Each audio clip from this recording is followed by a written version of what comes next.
González López Corps, lo cual es un placer y un honor porque es presentar a un amigo. Me consta que Manuel es sobre todo un sacerdote, y así se suele presentar siempre, un presbítero de la Archidiócesis de Madrid desde hace ya más de 30 años, 32 si no recuerdo mal. 32. Qué viejo estoy ya. Yo le conocí siendo seminarista de primer curso, ambos con pelo. Teníamos pelo en la cabeza y no en las orejas. Esto es un signo de los tiempos. Él era diácono y yo acababa de entrar en seminario. Es doctor en liturgia por el Pontificio Instituto San Anselmo de Roma, coordinador del bienio de licenciatura de Teología Litúrgica en la Universidad Eclesiástica San Dámaso de Madrid, profesor de liturgia y de introducción a los sacramentos en el ciclo institucional de la citada universidad, experto en liturgia hispánico-mozárabe, en el rito hispánico-mozárabe, en liturgia oriental, en ecumenismo, y sobre todo es humilde para no presumir de ello. Ojalá lo fuera. Director del Centro Ecuménico de las Misioneras de la Unidad de Madrid, de Madrid. Pero sobre todo quisiera destacar algo de él que me produce especial admiración. Como un servidor que no es mucho más joven, sintió la llamada al sacerdocio en la Iglesia de Madrid de finales de los años 70, comienzos de los 80 del pasado siglo, una iglesia marcada por el posconcilio, la transición, y en la que había un lema claro del cual fuimos víctimas. Hay dos modos, decían, de ser iglesia: la iglesia de sacristía y la iglesia evangelizadora. Los de la sacristía, decían, se dedican a rezar y a los sacramentos, y los evangelizadores a la auténtica pastoral, a los pobres, a la misión. O sea, que quien tenía afición a la liturgia era poco menos que un dinosaurio preconciliar y retrógrado. Entended que en aquella iglesia, en la que pasamos nuestros años de seminario y en la que fuimos ordenados sacerdotes, no era la más proclive para decir, como dijo don Manuel, me voy a Roma a estudiar liturgia. Es decir, aquello que según el sentir de muchos ideólogos de la pastoral, nos alejaba de los pobres, de la misión y por tanto del mismo Cristo. Ese valiente, a quien admiro, ha dedicado lo mejor de su ministerio a ayudar a generaciones de jóvenes sacerdotes, a religiosos y a seglares a descubrir no sólo que la liturgia forma parte de la pastoral de la Iglesia, sino que no hay pastoral sin que la liturgia esté en el punto de salida, en la meta de llegada y en el camino de acercamiento a aquellos a los que la Iglesia es enviada a anunciar la palabra de Cristo, palabra encarnada, celebrada y vivida en la liturgia. Damos gracias a don Manuel por hacer un hueco en su complicadísima agenda para compartir con nosotros esta mañana. Gracias.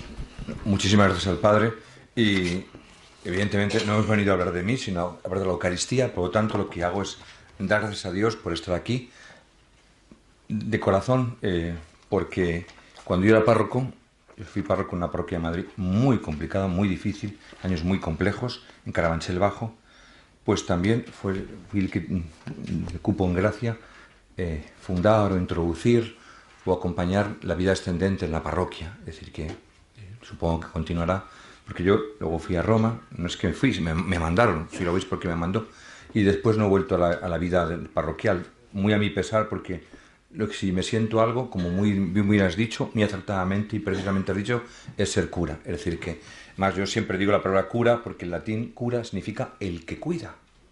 Y me parece que el sentir sacerdotal es cuidar en cualquier ámbito donde uno esté. Bueno, sin más, como tenemos poco tiempo y mucho que hacer, vamos a centrarnos. Yo tengo que decir que me envió el material que tenéis un material de estudio, y yo dije, ¿y esto que está tan bien hecho? ¿Para qué precisa que yo venga? Pues si yo está no bien, sino perfectamente bien. Y ahora me acabo de enterar que el señor que estaba delante de mí es el autor, con lo cual yo estoy avergonzado, porque digo, Dios mío, ¿qué voy a decir yo? ¿No? Entonces, primer punto, dicho esto que es verdad, ¿Qué entiendo yo por ars celebrandi? Estas dos palabras que puso de moda el Concilio Vaticano II y que profundizó Benedicto XVI. ¿Qué entiendo yo por esto? Pues, en primer lugar, el punto de partida fundamental de la Iglesia es que ha ocurrido un acontecimiento. Es el punto de partida de nuestra vida. Ese acontecimiento se llama en latín mysterium, mysterium pascatis, misterio pascual. Ese acontecimiento es la presencia de Jesucristo. De esto podríamos hablar unas horas, ¿de acuerdo? Lo que ha ocurrido al mundo que hace que la historia se divida en dos mitades, antes y después de él. O sea, Jesucristo es el Señor. Jesucristo es lo único que merece ser celebrado, punto. Luego, si quieren, me preguntan, pero afirmaciones muy lacónicas, muy lapidarias, pero que creo que son importantes para que las recordemos y para que las difundamos. Nosotros no celebramos otra cosa sino el misterio pascual de Cristo. Fijaos que no decimos misterio de Cristo. Misterio significa acontecimiento, evento, ¿no? Plaf, lo que ha pasado, ¿no? Decimos pascual. ¿Por qué decimos pascual? ¿Qué significa pascual? Porque eso nos ha trasladado, nos ha hecho pasar de una dimensión a otra. Pascual significa paso. Pascua significa tránsito. El misterio pascual de la Pascua es el tránsito, el paso de la muerte a la vida, de la esclavitud a la libertad, de la tiniebla a la luz. Ese acontecimiento no es un acontecimiento estático, sino dinámico. ¿De acuerdo? Y eso es lo único que merece, como acabo de decir, ser celebrado. Por lo tanto, al celebrar, yo estoy experimentando ese acontecimiento. Yo no estuve cuando Dios creó el mundo. No sé cómo lo hizo ni cómo dejó de hacerlo. Yo no estuve. Fijaos que he dicho creación, la creación del mundo, porque hay dos acontecimientos fundamentales.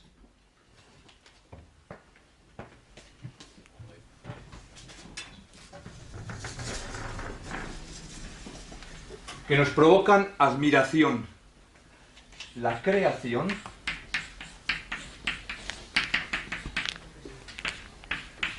y la liberación.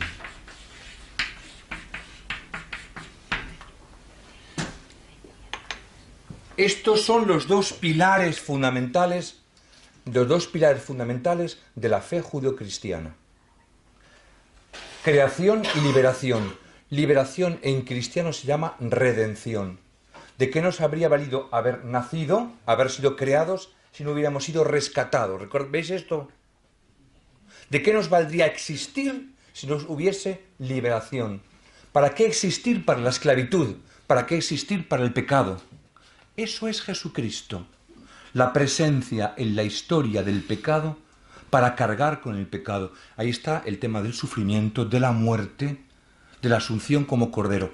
Si Cristo es algo, fijaos, si Cristo es algo que es todo, es el Señor, el Kyrios.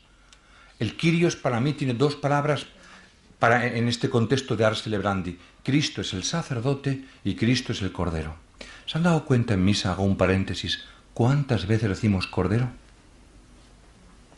¿Se han dado cuenta cuántas veces decimos cordero? Al principio de la misa estamos ya diciendo cordero. Una letanía en el Gloria.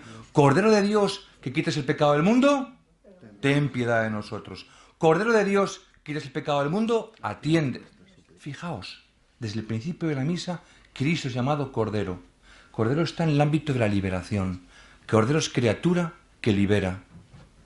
Fijaos que cuando partimos el pan, la gente es consciente de que acompaña el gesto sacerdotal y dice Cordero. El romper el pan es el cordero que se entrega.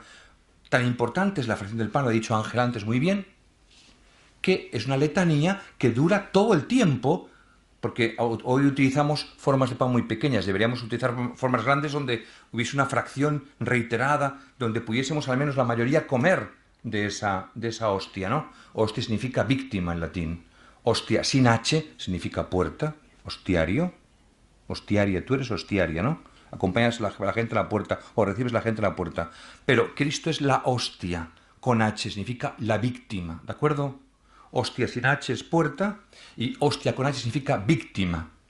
Cristo es hostia, es cordero, es víctima, es entregado, ¿no? ¿Para qué? para que nosotros podamos pasar por la comunión con Él a lo que es la vida. Eso es la Pascua. Ahora bien, celebrar todo eso supone un arte. La celebración de todo eso supone un arte. Un arte. No es una chabacanería, no es cualquier cosa.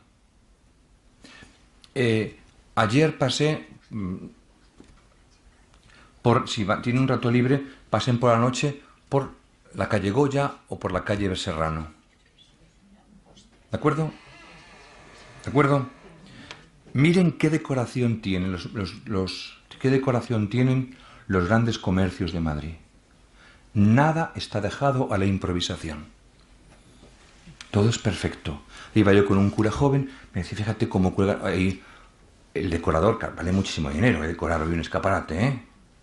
Pero todo está fijándose para que la gente vea, se fije, se asombre. El arte de celebrar tiene que provocar admiración. Cuando vamos aquí una religiosa, ¿de qué congregación? Dominica. Dominicas son buenas. Porque los dominicos aprenden, tienen el arte de la oración. Santo Domingo nuestro Padre, ¿no? Las posturas de orar. Luego hablaremos de las posturas, ¿no? Mucha gente cuando va a misa no se asombra, sino que se aburre. Eso es cierto. Porque muchas veces las misas parecen catequesis. Palabrería, palabrería, palabrería. Los gestos no funcionan. El cuerpo parece que no existe. Parece que somos puros entes elucubrativos. Somos un cuerpo. O sea, hemos sido creados. O sea, la creación.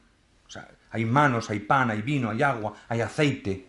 O sea, hay ceniza, hay palmas, hay colores, hay sonidos, hay incienso, se huele. O sea, celebrar es un conjunto que pone todos los sentimientos y todos los sentidos del hombre, los pone en relación para captar el qué, la atención que provoque una admiración ante el misterio. Esa admiración ante el misterio se convierte en una experiencia espiritual. Eso es la oración. ¿Os dais cuenta?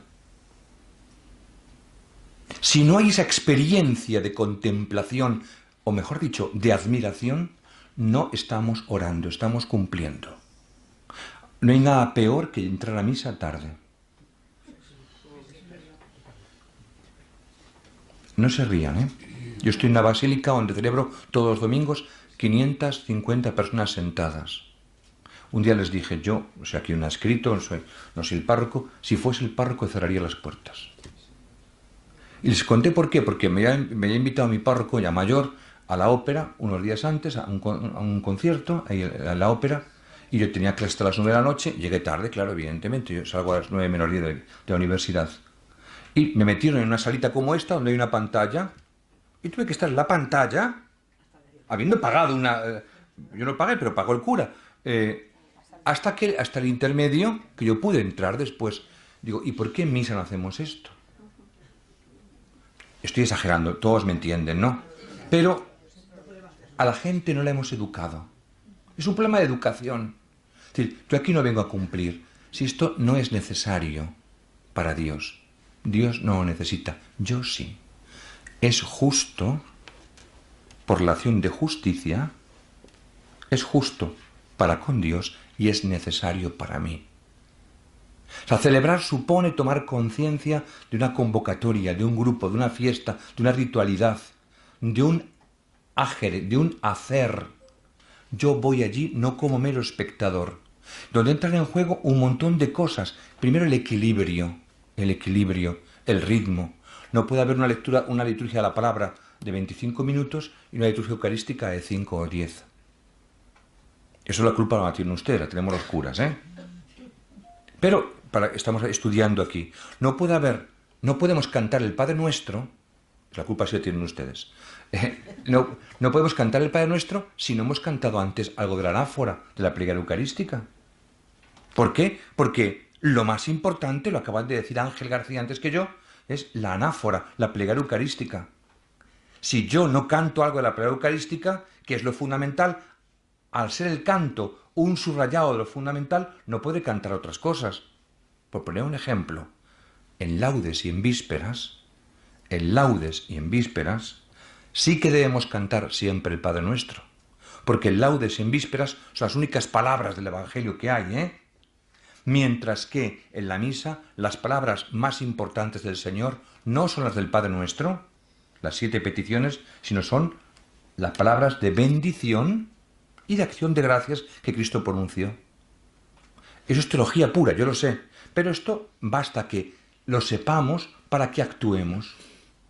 Fíjense que, cojan mi papel, he puesto el primer punto, ars celebrandi, y el último punto, miren mi papel, he puesto oficios y ministerios. Uno sabe celebrar bien cuando hay realmente en misa una concatenación, una armonía, una sinfonía de ministerios. Es decir, si yo voy por la vida de cura orquesta, Juan Palomo, yo me lo guiso, yo me lo como, no estamos celebrando. Yo estoy asistiendo como mudo espectador a algo que ocurre en el presbiterio.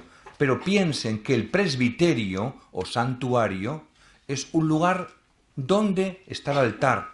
La celebración acaece en el ámbito de la nave. Es decir, ¿por qué la nave es más grande que el santuario o que el presbiterio? Porque lo que pasa en el presbiterio está en función de la gente, del pueblo santo de Dios que ocupa la nave. De alguna manera, para el ars celebrandi supone que todos somos de alguna manera celebrantes, ¿de acuerdo? No significa que todos tenemos que hacer todo, ¿eh? Yo tengo en mi iglesia algunas mujeres que celebran conmigo. O sea, digo, tomad y comed, y las mujeres, tomad y comed todos. No se trata de concelebrar así, ¿de acuerdo? Se trata de sentir que yo digo en misa, sacrificio mío y vuestro. No digo nunca nuestro. Mío y vuestro. O te ofrecemos y ellos mismos te ofrecen. Es decir, no son meros espectadores. Estamos todos vibrando de diferentes maneras. El ars celebrandi supone una buena cabeza amueblada, pero también supone una disponibilidad para actuar. Si alguien lee la lectura, estoy bajando a la realidad para que representantes de Ciudad Real, de Pamplona o de La Coruña es una portuguesa, o sea, tiene ya 2 votos, uno por Portugal y otro por La Coruña. Hay que decirlo a la gente, es decir, ¿por qué? ¿Dónde está escrito que el que hace la primera lectura tiene que hacer el salmo? ¿Dónde está escrito? Hacer esto supone no conocer una ley que se llama contrapunto. Se dan cuenta de que si una mujer habla y luego habla un hombre, son 2 voces, son 2 tonos, son 2 maneras. Eso ayuda a fijar la atención, porque somos humanos. En el cielo no hará falta nada de todo esto. En el cielo habrá liturgia, pero no liturgia sacramental, sino liturgia espiritual, ¿de acuerdo? Pero mientras estamos en este mundo, precisamos conocer las leyes de la comunicación. Pero también por una cosa muy real, porque la Iglesia Católica, desde hace muchísimos siglos, fuera del diácono que proclama el Evangelio, el aspecto más interesante de la liturgia de la palabra, ¿saben cuál es? El Salmo. El Salmo. Yo estoy dando un curso ahora de Biblia en la Concepción sobre los salmos únicamente. Sobre los salmos. Ayer tuve la conferencia sobre el Salmo 80, que es el salmo que vamos a cantar en el primer domingo de Adviento. ¿Y por qué se elige ese salmo y no otro salmo?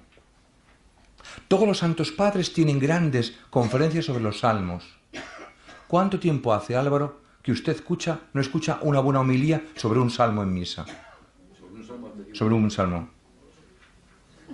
Yo cuando era párroco me propuse durante 3 años, 3 ciclos, predicar solo de los salmos. Fueron las homilías más difíciles de mi vida. Porque el año pasado prediqué el Salmo 121, primer domingo de Adviento, y este es el Salmo 80. Como el primer domingo de Adviento, los salmos son distintos. Lo diré ahora cuando hable de la lectura de la palabra de Dios. Fíjense, el arte de celebrar supone conocer la celebración para luego tener un ritmo, una participación y unas intervenciones. No es igual participar que intervenir, ¿eh? Usted en este momento no está participando, ¿eh? ¿O sí? Exacto. ¿Ven cómo ha comprendido ella? Está participando, no está interviniendo. Intervengo yo, pero ya está. Toma nota, o sea, está gozosa o está aburrida. Uno participa de manera aburrida también, ¿no? Uno dice, yo diría esto, yo diría lo otro. Eso no importa. Aunque uno critique, eso es muy bueno. Está participando. ¿Se dan cuenta? Cuando uno está pasota es cuando es lo peor, ¿no? O sea, yo cuando era párroco decía, mi intención es que la gente hable de mi homilía en la mesa. A favor o en contra, no me importa. A favor o en contra, pero que hablen. Si no conseguimos que la gente hable de la homilía no ha valido para nada. Son diversos aspectos del arte celebrativo. Pero también hay una cosa que se llama la estética, la belleza. Es decir, en Adviento no ponemos generalmente flores. ¿Por qué? ¿Por qué en Cuaresma hay absolutamente prohibición de poner flores y de quitar la música? Hay un lenguaje en eso, ¿comprenden? No son normas. Hay un lenguaje, una expresividad, porque no todos los días son iguales. Hay un lenguaje. ¿Por qué usamos? ¿Ustedes van al Corte Inglés alguna vez? ¿Alguien ha ido al Corte Inglés alguna vez? Sí. ¿La hermana Dominica también? ¿Los señores también? ¿Usted ha ido al Corte Inglés alguna vez? ¿Usted cómo se llama? Jaime. Jaime tiene pajarita. Jaime, ¿en qué colores le envuelven ahora en el Corte Inglés los regalos en esta época del año? Color verde. ¿Verde? ¿Y qué más? Rojo. Y yo les preguntaría, ¿y por qué venden las cosas en color rojo y verde? Hace un par de años di una conferencia sobre el color verde y rojo en Adviento y Navidad. No la voy a dar ahora, ¿eh? Es una cosa litúrgica que ha entrado en la cultura. ¿Se dan cuenta? Una cosa litúrgica que ha entrado en la cultura.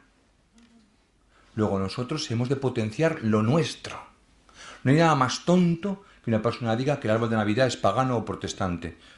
Hace 2 años fui con un grupo de seminaristas, estuvimos en Fulda, en Alemania, la tumba de San Bonifacio, que fue el que inventó el árbol de Navidad, un obispo católico. Claro, pero la gente, uno puede no saber las cosas, pero lo que no debe decir es manifestar que no sabe. Entonces, uno se calla y escucha, ¿verdad? Unas monjas y dije, pero hermanas, ¿no han puesto el árbol? Y me dijo la monja del turno, no padre, es que como es una cosa protestante. Y dije, hermanas, iba a darles un retiro. Digo, tráiganme de la sacristía el bendicional, el libro de bendiciones. Aquí he traído la ordenación general de misal romano, para darles con ella en la cabeza. Y digo, bueno, busque la bendición del árbol de Navidad. Dice, no hay. Digo, busque la bendición del árbol de Navidad. La encontró, claro. La encontró. Digo, hermana, ¿cómo podemos decir una cosa que tiene una bendición eclesial? No sabemos las cosas. El color verde y rojo. Claro, hoy en día los paganos, para ir en contra, han convertido las manzanas antiguas rojas en bolas y los árboles en conos. O sea, es irreconocible el árbol de la vida, el árbol que que carga con el pecado, porque manzana y pecado se dice igual en latín. Manzana se dice malum y pecado se dice malum, el mal. O sea, hay que dar catequesis. Eso es parte de la celebración, ¿comprende? Es parte de la celebración. La estética, la catequesis. Acabo este punto diciendo, la catequesis no es liturgia, la liturgia no es catequesis.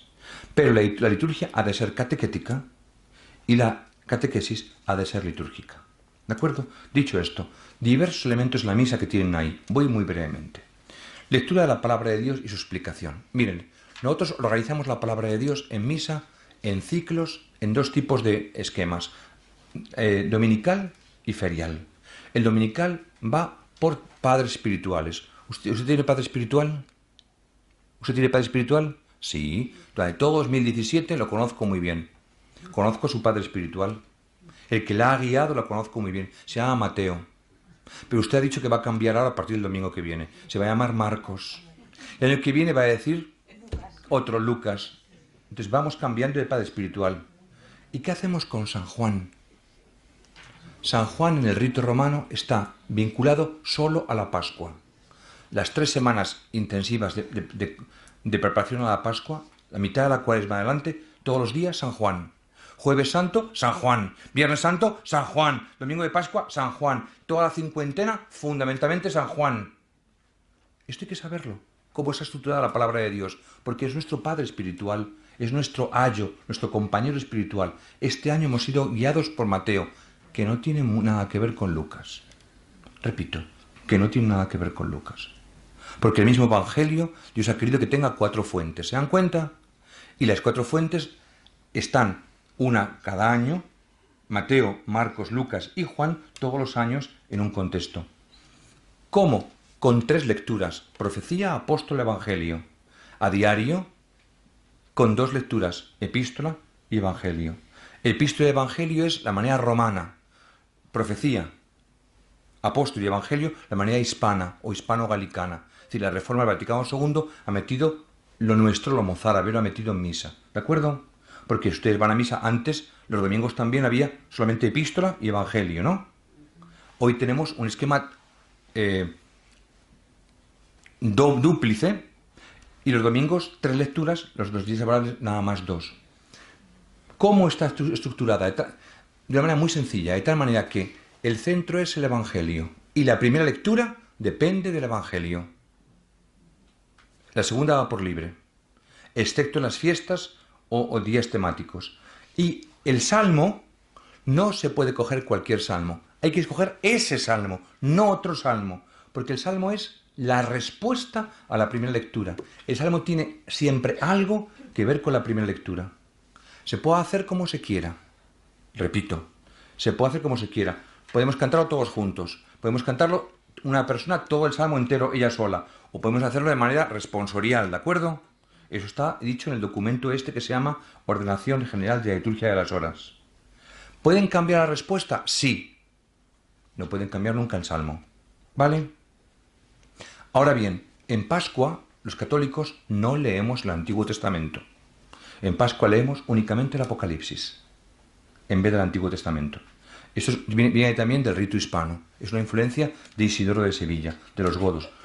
Canarios, yo soy godo. ¿De acuerdo? Cuando yo voy a Canarias, que nos llaman godos a nosotros, digo, yo soy más godo que los demás godos, ¿eh? Porque formo parte de un movimiento que se llama Gotia, que significa lo godo, ¿no? Y porque San Isidoro era del tiempo de los godos, y es la idea de los godos era 3 lecturas siempre, y el Evangelio, ¿cómo se llama esto? El Apocalipsis fue invento de los godos. Antes de los godos nunca se proclamaba el Apocalipsis, ¿de acuerdo? Fue San Isidoro en el año 633 el que impone esta idea. La palabra de Dios es explicada en la homilía, pero la homilía está en función de la palabra. Lo que importa es que se proclame bien la palabra. Es decir, que el que lea, lea bien. Prepare la lectura antes, la entienda, la comprenda y la haga comprensible. Si es un texto lírico, que lo haga líricamente, sin afectación, sin dramatizar. No es teatro esto, ¿eh? Ni la boda tampoco del rey, ¿eh? O sea, es una cosa sencilla, simple, humilde, pero bien hecha. Yo no sé cantar, luego no canto. ¿De acuerdo? Pero sé pasar la colecta, hago la colecta y sonrío a la gente para que me dé más. Y si la veo retusa, digo, ¿de acuerdo? Una sonrisa. Pero no puedo cantar porque yo no canto. ¿Se dan cuenta? Es que me tiran relegado. No. Es que yo tengo que hacer lo que puedo hacer y hacerlo bien hecho. Ahora bien, ¿dónde está la fuerza? Una de las fuerzas de la celebración. En esta palabra mágica que se llama eucología. ¿Qué es la eucología? El conjunto de oraciones con las cuales nos dirigimos a Dios.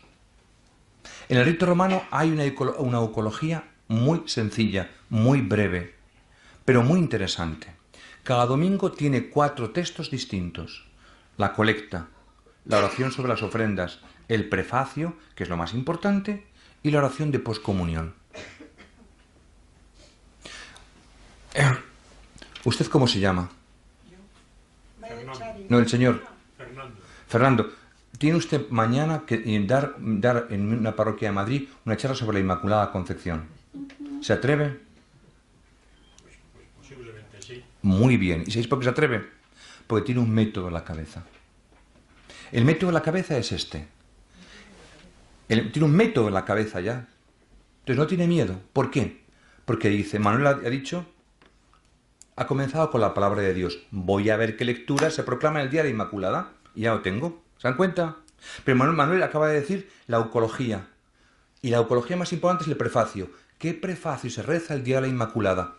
Por ahí seguiría.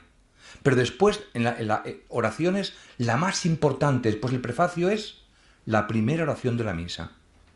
La primera oración de la misa es la que tiene contenido toda la teología, la espiritualidad. ¿De acuerdo?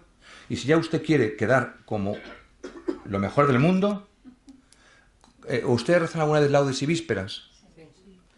Pues el laudes y en vísperas de la Inmaculada, la antífona, o se llama ese tropo, esa antífona, ese textito que hay, ese pensamiento que hay antes del Benedictus y del Magnificat, que son los cantos evangélicos, eso es la quinta esencia contemplativa. Ustedes sin más. Y me dicen, ¿tengo que hablar de la Inmaculada? ¿Qué textos tengo? Bíblicos. ¿Cuál es el prefacio de Inmaculada? ¿Qué ideas hay? Purísima había de ser. Lo repite por 2 veces. Purísima la que. Entonces ya tengo ahí. Y luego la colecta. Antes de los méritos de Cristo. Y luego ya acabo la charla diciendo, y la teología está fundamentada en la antífona. ¿Ven la importancia de la eucología, no? Entonces, ¿qué tenemos que hacer? Acostumbrarnos a rezar con los textos, una exposición con el Santísimo, una oración creativa, dar a la gente textos de los prefacios. Yo ahora me invitan en un montón de sitios a predicar. Yo me aburro siempre escuchándome a mí mismo, ¿comprenden? Entonces, ¿qué hago? Cambio. Pero los textos que doy son los mismos, los 4 prefacios. Ayer salió publicado un artículo mío sobre el prefacio quinto de Adviento. Me dicen los curas, no hay prefacio quinto de Adviento. Digo, sí, en Argentina lo hay. Mi sal de Argentina es mejor que el de España. Los sudamericanos han hecho cosas mucho mejores que nosotros, ¿eh? Y habla la salvación a los pobres. Día preciosa. Que el Papa ha hablado sobre esto el domingo pasado con el tema de los pobres, hace 2 domingos, ¿se acuerdan? Entonces he hecho un artículo rápido en el Granito de Arena, de las Nazarenas.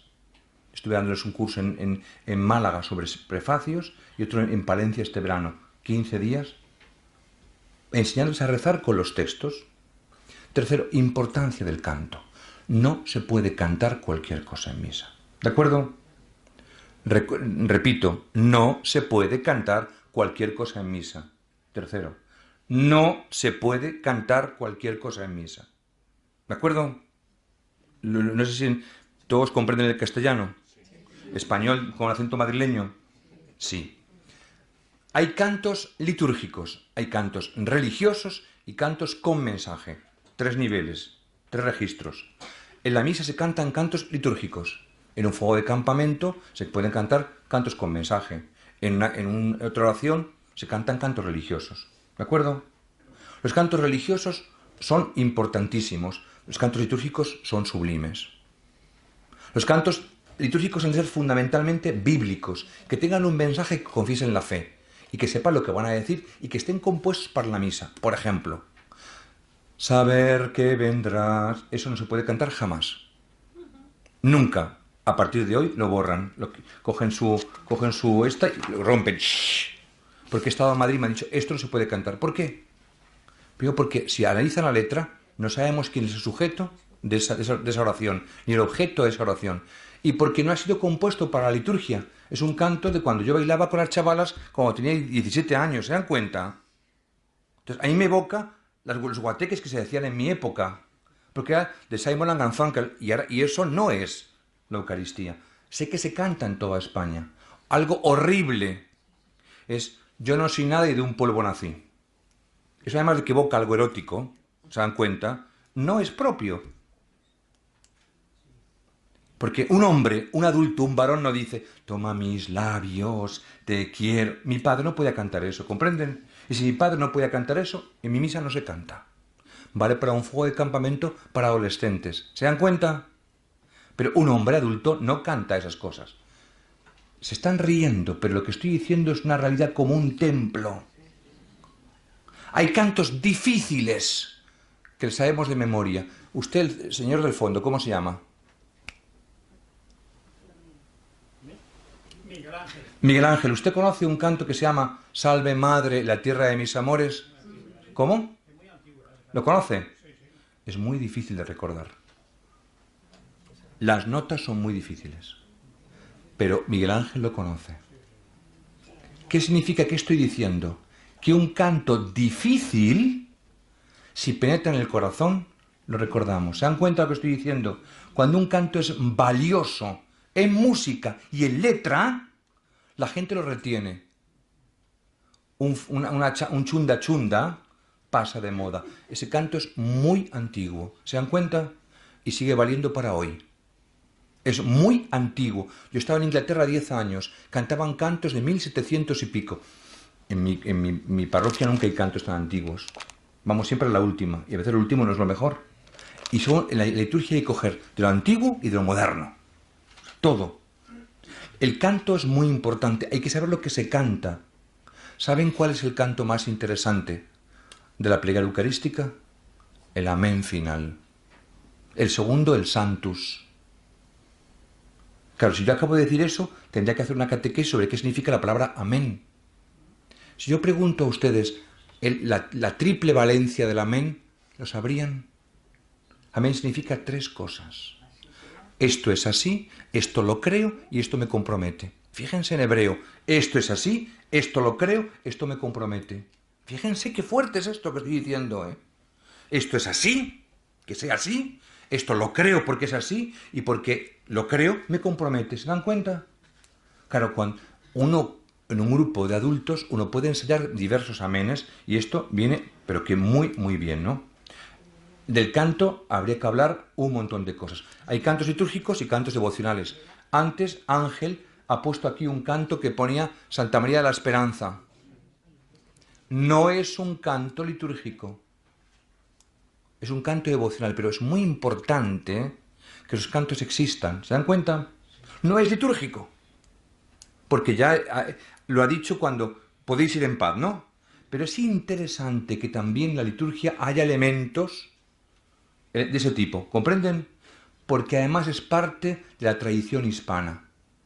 Cisneros, en cuyo centenario estamos, fue el primero que en 1500 metió la salve al final de la misa. El cardenal Cisneros. Lo sepan, ¿de acuerdo? 1500. No 1502, sino 1500 solo. ¿De acuerdo? Entonces, es interesante. Yo sé que no es un canto litúrgico. Si quiero hacer un canto litúrgico, lo que hago es no cantarla cuando me han dicho podéis ir en paz. Si yo quiero cantar la Virgen y interesar la imagen, cojo una antífona y la digo antes de podéis ir en paz. ¿De acuerdo? Entonces, es muy interesante que, por ejemplo, Santa María de la Esperanza se puede cantar solo 2 veces al año, no 3. En Adviento y el Sábado Santo. Qué bonito es esto. Son cantos que tienen... Uno se emociona porque el Sábado Santo canta Santa María de la Esperanza, o porque en Adviento, por ejemplo, el 8 de diciembre. El 18 de diciembre, fiesta que hay que recuperar, 18 de diciembre, Santa María de la Esperanza, ¿no? Entonces tiene todo un contenido. Ese canto es ya una catequesis, ¿se dan cuenta? La liturgia no es catequesis, he dicho. La catequesis no es litúrgica, pero si ustedes cantan, lo cantan el día 15 de agosto, no funciona. ¿Se dan cuenta? Porque el 15 de agosto es otra cosa. Bien, gestos y posturas corporales. El cuerpo reza también. Miren, nosotros venimos de un mundo... Es que no le pillamos todo. No, pero no hay que copiar todo. Nosotros no, pero queríamos... Que no, mujer. O sea, aquí venimos a gozar, a divertirnos. Pero Nuestra Señora de la Esperanza es una canción que se canta mucho en mi parroquia. Pues cántenla. Durante 4 semanas de Adviento, que no paren, ¿de acuerdo? Durante el año se canta... Ya, pero... Bueno, tampoco no peca mortalmente, ¿eh? O sea, que no pasa nada. Aquí estamos aprendiendo, ¿de acuerdo? No peca mortalmente. A la señora que canta, la entona, usted no la ate de los pulgares, ¿no? Pero, evidentemente, estamos diciendo que aprendan más cantos a la Virgen, ¿no? No, sí que cantamos varias, pero durante la semana se canta alguna vez.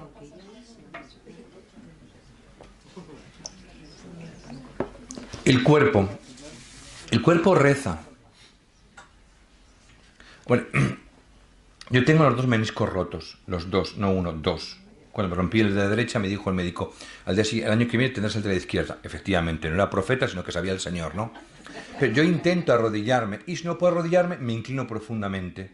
Pero lo que no podemos es obviar que el cuerpo reza. Si yo digo orad hermanos, el simplemente hecho de que yo diga orad hermanos, es decirle a usted tan guapa y simpática, póngase de pie. ¿De acuerdo? Porque usted no reza nunca nada más que de pie. Porque usted es cristiana. Y los cristianos rezamos en pie, punto pelota. ¿De acuerdo? Y eso hay que explicarlo a los niños de pequeño. Un cristiano es un hombre libre y reza en pie. Habrá excepciones a esta regla, ¿de acuerdo? Habrá momentos que hay que estar de rodillas o inclinados, o lo que sea. Pero el hombre cristiano reza en pie. Luego si digo orad hermanos, nadie se queda sentado en el sitio. Y no se confunde en castellano los corazones con las posaderas. Si yo digo levantemos el corazón, no estoy diciendo pónganse de pie. Estamos de pie desde antes, ¿de acuerdo? El corazón es esto. Ponerse de pie es con esto. Se ríen, pero van a su parroquia y van a ver cómo le hace la gente mal. Orad, hermanos. Pues, además, si yo estoy de pie, por educación, a mí no se me habla sentado. Por educación básica. No hay que venir a un curso de liturgia sobre la Eucaristía. Es decir, esto es fundamental.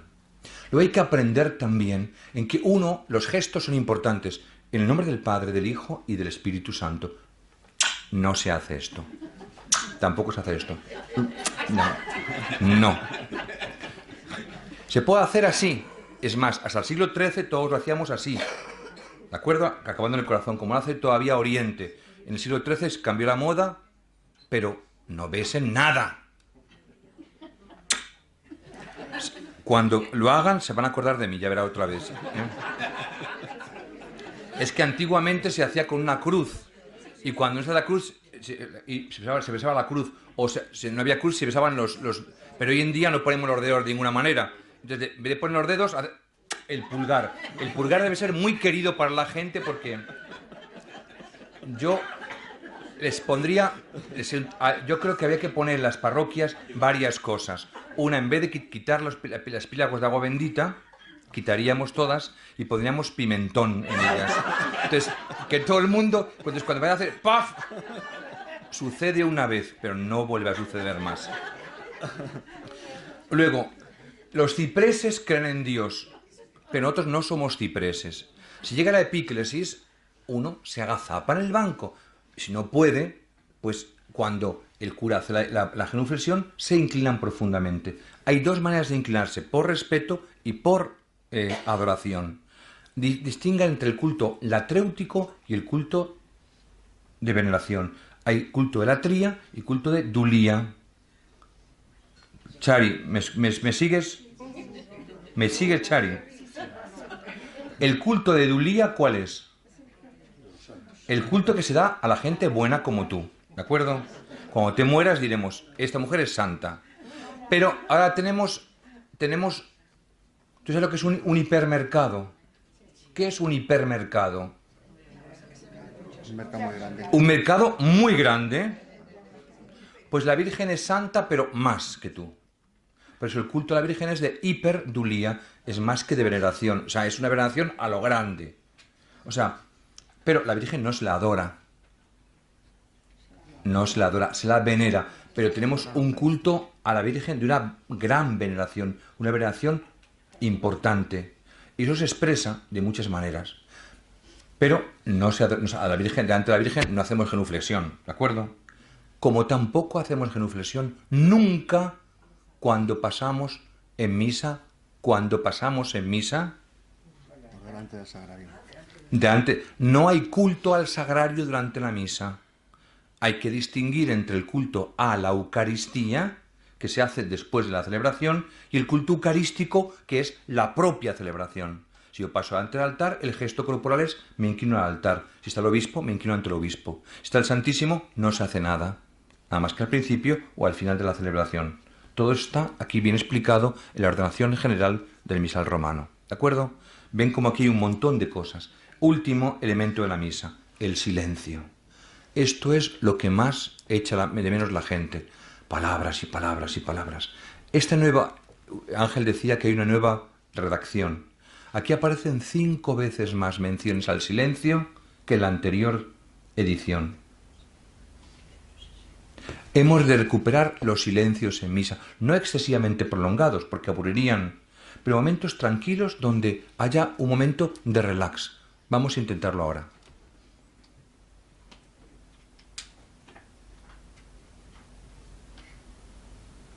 Simplemente este dato ha hecho que reflexionemos. ¿Se dan cuenta? O que ustedes, miren, han respirado.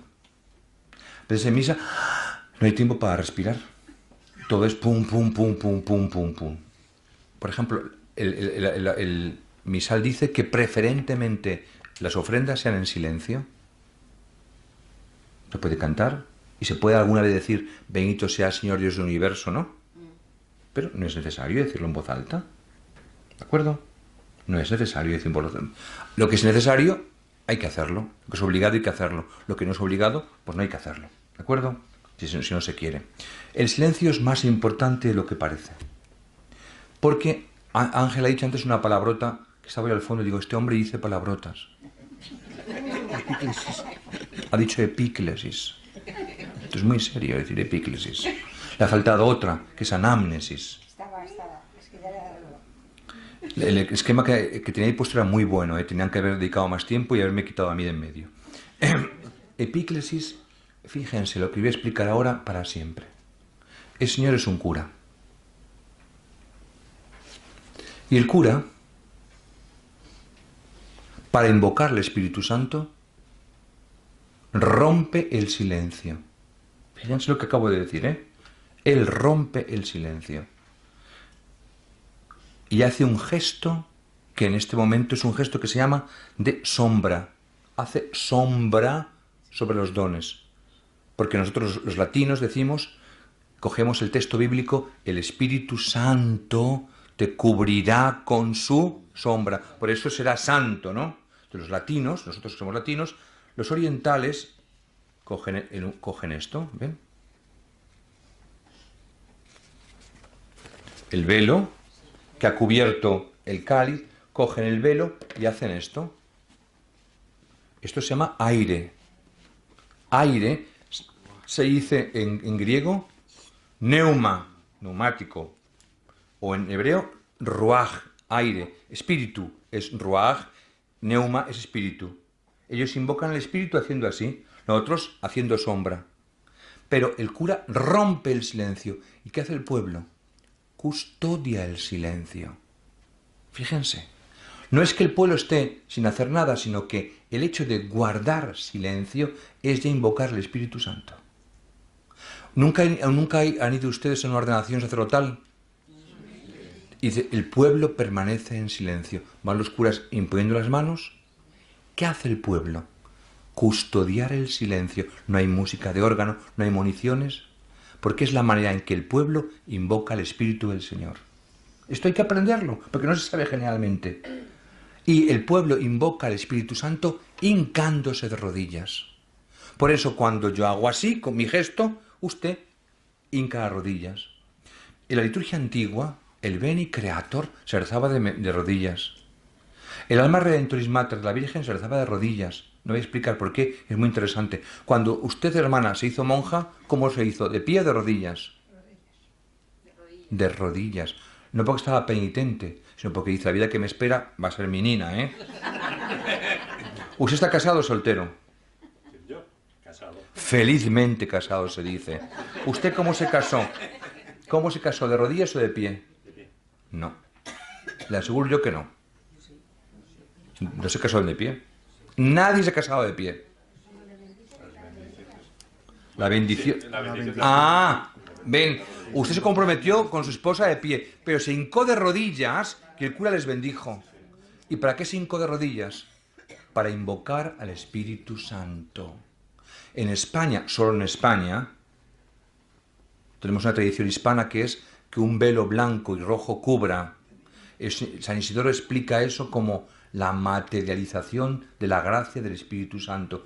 Se había perdido Hasta el año 70 todo el mundo se casaba así, ¿eh? Luego se ha perdido, ha estado intentándose volver otra vez a... Porque cuando yo me ordené de cura, o tú, no es que me puse de rodillas no porque no llegaba mi obispo, sino porque yo invocaba al Espíritu Santo con mi cuerpo. Es decir, el ministro del sacramento hace así y el sujeto del sacramento se hinca de rodillas. Verán, no puedo explicar esto mucho, verán que nosotros nos ponemos de rodillas en ese mismo momento, ni antes ni después, ¿de acuerdo? Ni antes ni después, es decir, no después del Sanctus, ni hasta la plegaria eucarística, ni hasta la mente de la plegaria, sino en España mantenemos el rito romano puro. Si van a Inglaterra, no, porque Inglaterra tiene otros, todos los países anglosajones pidieron a Roma una variación, ¿de acuerdo? Y están más tiempo de rodillas, no explicamos por qué ahora, ¿eh? Pero en España mantenemos el rito romano puro, que es desde la epíclesis hasta la ostensión del cáliz, estamos de rodillas, y para aclamar, como he dicho antes, que nadie está de pie, digo sentado o de rodillas, sino se habla de pie. ¿De acuerdo? Bien. Cada una de las partes de la misa, voy muy breve porque para que no me eche la bronca mi compañero. ¿Cuánto tiempo me queda? ¿Están aburridos ya? 20 minutos más o menos. Bien, me sobran 5. Hay 4 partes en la misa. ¿Por qué 4 partes? ¿Cuántas veces decimos en misa Dominus vobiscum? ¿Cuántas veces decimos en misa el Señor esté con vosotros? 4, ni una más ni una menos. ¿Y por qué decimos 4? Porque creemos que hay 4 tipos de presencias. Presencia en la comunidad, el Señor esté con vosotros al principio. Presencia en el Evangelio, el Señor esté con vosotros. Presencia en la Eucaristía, en la anáfora, el Señor esté con vosotros. Presencia en el mundo, el Señor esté con vosotros. 4 presencias. No vamos a explicar esto, pero se dan cuenta que esto simplemente valdría para 4 pláticas. Las presencias de Cristo en la celebración y las que nacen de la celebración en el mundo, en los pobres, en la gente que no ha venido a misa, como yo soy presencia para ellos. Presencia en la asamblea reunida, presidida por un ministro, presencia en el libro del Evangelio, presencia en la anáfora, presencia en el mundo. De esas 4 presencias, las 4 son reales. Nunca duden esta respuesta. Las 4 presencias son reales. Decimos la eucarística real por eminencia, no por exclusión de las demás. Decía Pablo VI en Eucharisticum Mysterium. Lo que define la presencia eucarística es que es sustancial y permanente. ¿Qué es sustancial? ¿Esto que tengo en las manos qué es? ¿Seguro? Agua. Y si este agua, imagínense que la consagro para bautizar o la consagro en la vigilia pascual, ¿sigue siendo agua? Repito, ¿sigue siendo agua? Sí. Es decir, hay una transignificación, hay una transfinalización, pero no hay transustanciación. La sustancia del agua es agua. Si ustedes han celebrado misa esta mañana, el cáliz contenía vino mezclado con agua, ¿sí? Sí. ¿Este cáliz, después de la plegaria anafórica, era vino? Pero olía a vino, sabía como vino, emborrachaba como vino. ¿Sí o no? ¿Sí o no? Pero era la sangre del Señor Jesús. ¿Se dan cuenta? Era la sangre del Señor Jesús. Eso se llama un cambio de sustancia, de realidad. La presencia real de la Eucaristía es que es sustancial, cambia la realidad y además es permanente. Es decir, ¿hay presencia real de Cristo no permanente? Sí. Cuando yo proclamo el Evangelio. Yo proclamo el Evangelio, ahí está Cristo hablando. Lo cierro, que esa presencia se ha acabado. ¿Se da cuenta? La presencia de Cristo está en la asamblea reunida. Cuando nos dispersamos, se dispersa la presencia. En la Eucaristía no. Esa presencia es permanente. Por eso reservamos el sacramento. ¿Se dan cuenta? Hay reserva eucarística. Igual que eso, habría que meditar lo que él ha dicho, no voy a repetirlo yo, lo que digo aquí en mi texto, los 4 gestos del Señor. Toda la Eucaristía depende de 2 mesas. La mesa de la palabra, la mesa del sacrificio, o la mesa del sacramento. ¿De acuerdo? Ahora bien, la mesa de la palabra, que se realiza en torno al ambón, que es un lugar fijo, adornado, estable, exclusivo. Exclusivo significa que yo, cuando invito a un pueblo, que invita muchas veces a dar, venga usted al pregón de Semana Santa, y yo voy con mis folios del pregón de Semana Santa, y me ponen el ambón. Y dije, no, es que yo no soy ni lector, ni salmista, ni lectora, ni diácono. Yo soy el cura que viene acá a dar un pregón. No, pero aquí. Digo, no, el ambón no. El ambón es para la palabra de Dios y lo que tiene que ver con la palabra de Dios. Lo que tiene que ver con la palabra, la homilía o las preces o el anuncio de la Pascua. Pero lo que voy a hacer yo ahora es un pregón. No puedo ocupar el ambón. Cojo el micrófono y me voy al medio de la iglesia. Y más, la gente no se aburre. Porque entonces, usted respeta el ambón, claro. El ambón no es un atril como el de la Casa Blanca donde habla el presidente. Porque si lo que condiciona es el micrófono, ustedes verían muy mal que yo me pusiera detrás del altar a dar un pregón, ¿a que sí? ¿Y por qué no ven mal que yo me ponga en el ambón? Porque no valoramos la palabra de Dios suficientemente. ¿Se han dado cuenta? Eso es la palabra de Dios y punto. En las bodas la gente dice, padre, que queremos hacer una lectura de el profeta, ¿no? O cualquier cosa, ¿no? Y nunca digan a la gente que no. Nunca se dice que no, ¿de acuerdo? Se entra con la suya para seguirse con la mía, ¿de acuerdo? Digo, magnífico. O queremos hacer una carta al abuelo. Como primera lectura, van a traer la carta al abuelo. ¡Uy, qué preciosa carta! ¡Magnífica carta! Yo te digo, ¿cuándo y dónde? No le voy a permitir jamás que le hagan lambón, como si la carta al abuelo fuese la primera lectura. ¿Comprenden? Sino que lo pongo a mi lado en el micrófono y o al comienzo de la misa, o al final de la misa, leo la carta al abuelo.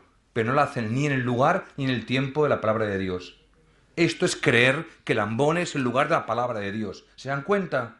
No digamos la gente que no, sino que eduquemos la gente. No nos enfrentemos con la gente, sino eduquemos a la gente, queramos a la gente y queramos también lo que estamos haciendo. Ahora bien, todo ese mundo de la palabra de Dios y el segundo mundo, que es el sacrificio, es la ritualización de 4 verbos. Lo ha dicho muy bien Ángel, lo repito yo, para remitir a mi compañero que ha hablado antes. ¿Cristo qué verbos hizo? Tomó pan. Luego, ¿qué hizo? Pronunciar una bendición dando gracias. Luego partió el pan y luego se lo dio. Luego, tomó pan. Ritos ofertoriales. He dicho tomó pan. ¿He dicho tomó pan o no tomó pan? Tomó cáliz con vino. No tomó unas zapatillas de tenis. ¿De acuerdo? No tomó un balón de fútbol. Lo que se presenta en misa se queda para la misa. Repito, el padre Ignacio no estaría nada contento, si en el ofertorio de la misa de hoy hubiesen puesto un billete de 50 euros y luego se lo llevasen ustedes a su casa, ¿eh? Está en el cestillo y piensa, ay Dios mío, pago la calefacción este mes ya, ¿no? No. Pues hacemos las ofrendas a veces. Se ha puesto de moda desde Pablo VI que presentamos cosas. Yo, cuando voy a los colegios, me presentan un balón. Te presento este balón. Digo, ¿me lo quedo yo? Dice, no. ¿Cómo que no? ¿Tú me estás dando un balón? Si me das el balón, te quedas sin él. Si no. Así se enseña lo que significa el sacrificio, ¿eh? Lo contrario se llama teatro. ¿Y por qué tanto teatro en mí? La gente no cree en nosotros. Si yo presento, presento. Si yo ofrezco, ofrezco. Y si no, no hago teatros. Estoy hablando en castellano, ¿verdad? Voy otro día a un colegio y hago una homilía de campanillas. Era comienzo de curso. Y voy en las ofrendas, el pan y el vino y una Biblia abierta. Y digo, ¿y para qué presentar una Biblia? Si que se tomó pan y vino. ¿Qué quiere una Biblia ahora? Además, hemos hecho la liturgia de la palabra. ¿Quieren presentar la Biblia? Háganlo antes de la primera lectura. por lógica. El domingo que viene, o sea, pasado mañana, comienza un ciclo nuevo, que es Marcos. Usted se va a enamorar de Marcos este año, me ha dicho, ¿verdad? Pues entonces hagan una procesión con el evangeliario, pero antes la primera lectura. ¿Qué pinta en el pan y el vino? Un libro. Si es poner en manos del sacerdote la materia del sacrificio. La liturgia romana es tremendamente lógica, ¿se dan cuenta? No hagan tonterías innecesarias. La plegaria eucarística es lo que verbaliza las palabras de Cristo. ¿Cuáles fueron? No sabemos. Pero tenemos 13 plegarias eucarísticas. Yo les animo a que recen con ellas. ¿Qué nos ha dicho en Madrid? Que cojamos la plegaria eucarística y que recemos. Una tarde con una plegaria eucarística les va a cambiar la manera de pensar. Porque van a decir, toda la vida yendo a misa y no me he dado cuenta de lo que estábamos diciendo. Ha de nosotros una oblación perenne. ¿Qué significa haz de mí una oblación perenne? O cuando se invoca al Espíritu Santo para que comulguemos. Hay gente que me dice, yo me acuerdo que hay una epíclesis antes de la consagración, pero no recuerdo que se mencione al Espíritu Santo después de la consagración. En la vida ascendente reparten de vez en cuando plegarias eucarísticas para que la gente ore con ellas. Ore con ellas. Pongan en las manos de la gente los textos oracionales, sobre todo la primera parte que se llama prefacio. Y ya verán cómo la gente dice, ahora me estoy dando cuenta de un montón de cosas. Tercer ¿cómo se llama? Gesto. El más importante de la misa es la fracción del pan. De todos los gestos de la misa, más que ponerme de pie, ponerme de rodillas, inclinarme, levantar las manos, es que el cura parta el pan. Como yo no estoy partiendo el pan, me adhiero a él diciendo qué significa eso. Cordero de Dios, la fracción del pan. Es el gesto más importante de la misa. Y, por último, la comunión. Voy a explicar todo esto muy rápidamente. Ven mi esquema. La entrada supone un canto. El canto de entrada es importante. ¿Por qué? Porque es el canto que da el tono a la celebración. El canto de entrada tiene que ver con el tiempo litúrgico en el que estamos. Por ejemplo, si yo canto el día de la Virgen Asunción de María, ¿usted es devota de Asunción de María? ¿Usted? Sí. El día, si ve a su parroquia, ¿qué parroquia es usted? Yo de San Francisco Javier. ¿De qué diócesis? De San Sebastián. Bueno, imagínate, los vascos cantan muy bien. Si yo voy a su parroquia el día 15 de agosto y comienzo la misa, ven, ven, Señor, no tardes. Me diría, ha hecho un viaje en balde este hombre ya, porque todo comenzamos mal, ¿no? ¿Se dan cuenta? Ven, Señor, no tardes, no pega como canto de la misa de la Virgen María. Si yo canto, por ejemplo, en misa, tomad Virgen pura, como canto de entrada no vale para nada. Ofrendas muy bien, ¿se dan cuenta? Pero el canto de entrada es una marcha. Acompaña una marcha. O sea, tengo que saber la valencia de cada canto y la naturaleza de cada canto. Antes he enseñado, no se puede cantar todo. Ahora enseño, hay que saber en cada momento lo que se puede cantar. Esto parecen tonterías, pero cuando uno lo sabe, hace que la gente vaya a una misa y diga, esta misa es diferente. Todo es igual aparentemente, pero hay unos ritmos, un estilo, una catequesis. El saludo al altar hace presente a Cristo y el acto penitencial es una cosa moderna, inventada por Pablo VI para misa comunitaria, y que los domingos y sobre todo en Pascua se puede cambiar por la aspersión del agua. Es muy interesante que nosotros valoremos mucho cada vez más lo que significa el bautismo, especialmente el domingo, porque el domingo tendría que diferenciarse mucho de la misa de un día laborable, y especialmente los 7 domingos de Pascua deberíamos potenciar el tema del agua bendita. La palabra Kyrie eleison, o las palabras Kyrie eleison en griego, ven que he puesto en español Señor ten piedad y luego Kyrie, porque hemos celebrado la misa en latín durante 16 siglos y nunca se ha traducido al latín Kyrie eleison, se ha quedado en griego. ¿Por qué diciendo la misa en latín no hemos traducido Kyrie eleison? Es importante esto, no lo voy a decir ahora pero esas palabras son palabras que tienen una valencia especial. O sea, el invocar a Dios en la lengua en que en nuestra patria, por ejemplo, fue anunciado el Evangelio. El Evangelio no se anunció aquí entre nosotros en español, ni en latín, ni en vasco, ni en gallego siquiera, ni en árabe, que fue una lengua cristiana, muy importante. El árabe es una lengua cristiana, no es musulmana, cristiana, sino en griego, en lengua griega. Y eso nos une a la Iglesia universal, que respira además con dos pulmones. Una gran parte de la Iglesia es oriental. Y luego un canto que no es sino una letanía, es un canto festivo, que es un canto que entra de la liturgia de la mañana. Y después todo lo inicial acaba con una colecta. ¿Qué significa colecta? Recogida. El cura recoge la oración. He dicho que esta oración era la segunda en importancia de toda la misa, ¿se acuerdan? La segunda en importancia de toda la misa. Esta oración tiene la quinta esencia de la catequesis, la quinta esencia de la espiritualidad. La liturgia de la palabra, no hace falta meterme mucho en ella. Silencio. He comenzado por el silencio. Dice la nueva ordenación general que podía haber un poco de silencio para que resuene la palabra de Dios. La lectura bíblica se ha explicado antes cuáles son, la importancia del Salmo, y me paro ahora en un detalle interesante.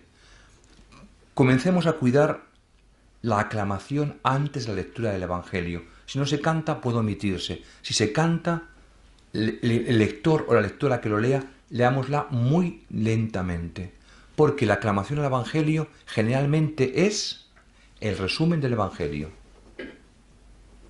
¿Recuerdo? La aclamación al Evangelio, el versículo que tiene, o es un versículo de ese texto, o un versículo parecido que es como el resumen del Evangelio. ¿Por qué digo esto? Para que nos demos cuenta de que podemos rezar antes de la misa con esos textos. La homilía, y luego los domingos puede haber profesión de fe, tiene que haber profesión de fe y oración universal. Lo he puesto entre corchetes porque a diario no es obligado. ¿De acuerdo? ¿Qué tipo de profesión de fe? Únicamente tenemos 2 credos y un tercero si hay sacramentos de iniciación cristiana. Es decir, si hay un bautismo, si hay una confirmación o una primera comunión, el credo se hace con preguntas y respuestas. Fuera de eso, en Cuaresma y en Pascua a lo mejor es el credo corto y el resto del año el credo largo. ¿De acuerdo? La oración universal es muy interesante porque expresa que todos los bautizados somos sacerdotes. No significa que sea una oración que hacen los laicos, ojo, la puede hacer un diácono o un cura, pero los laicos rezan. Las intenciones son para que recemos.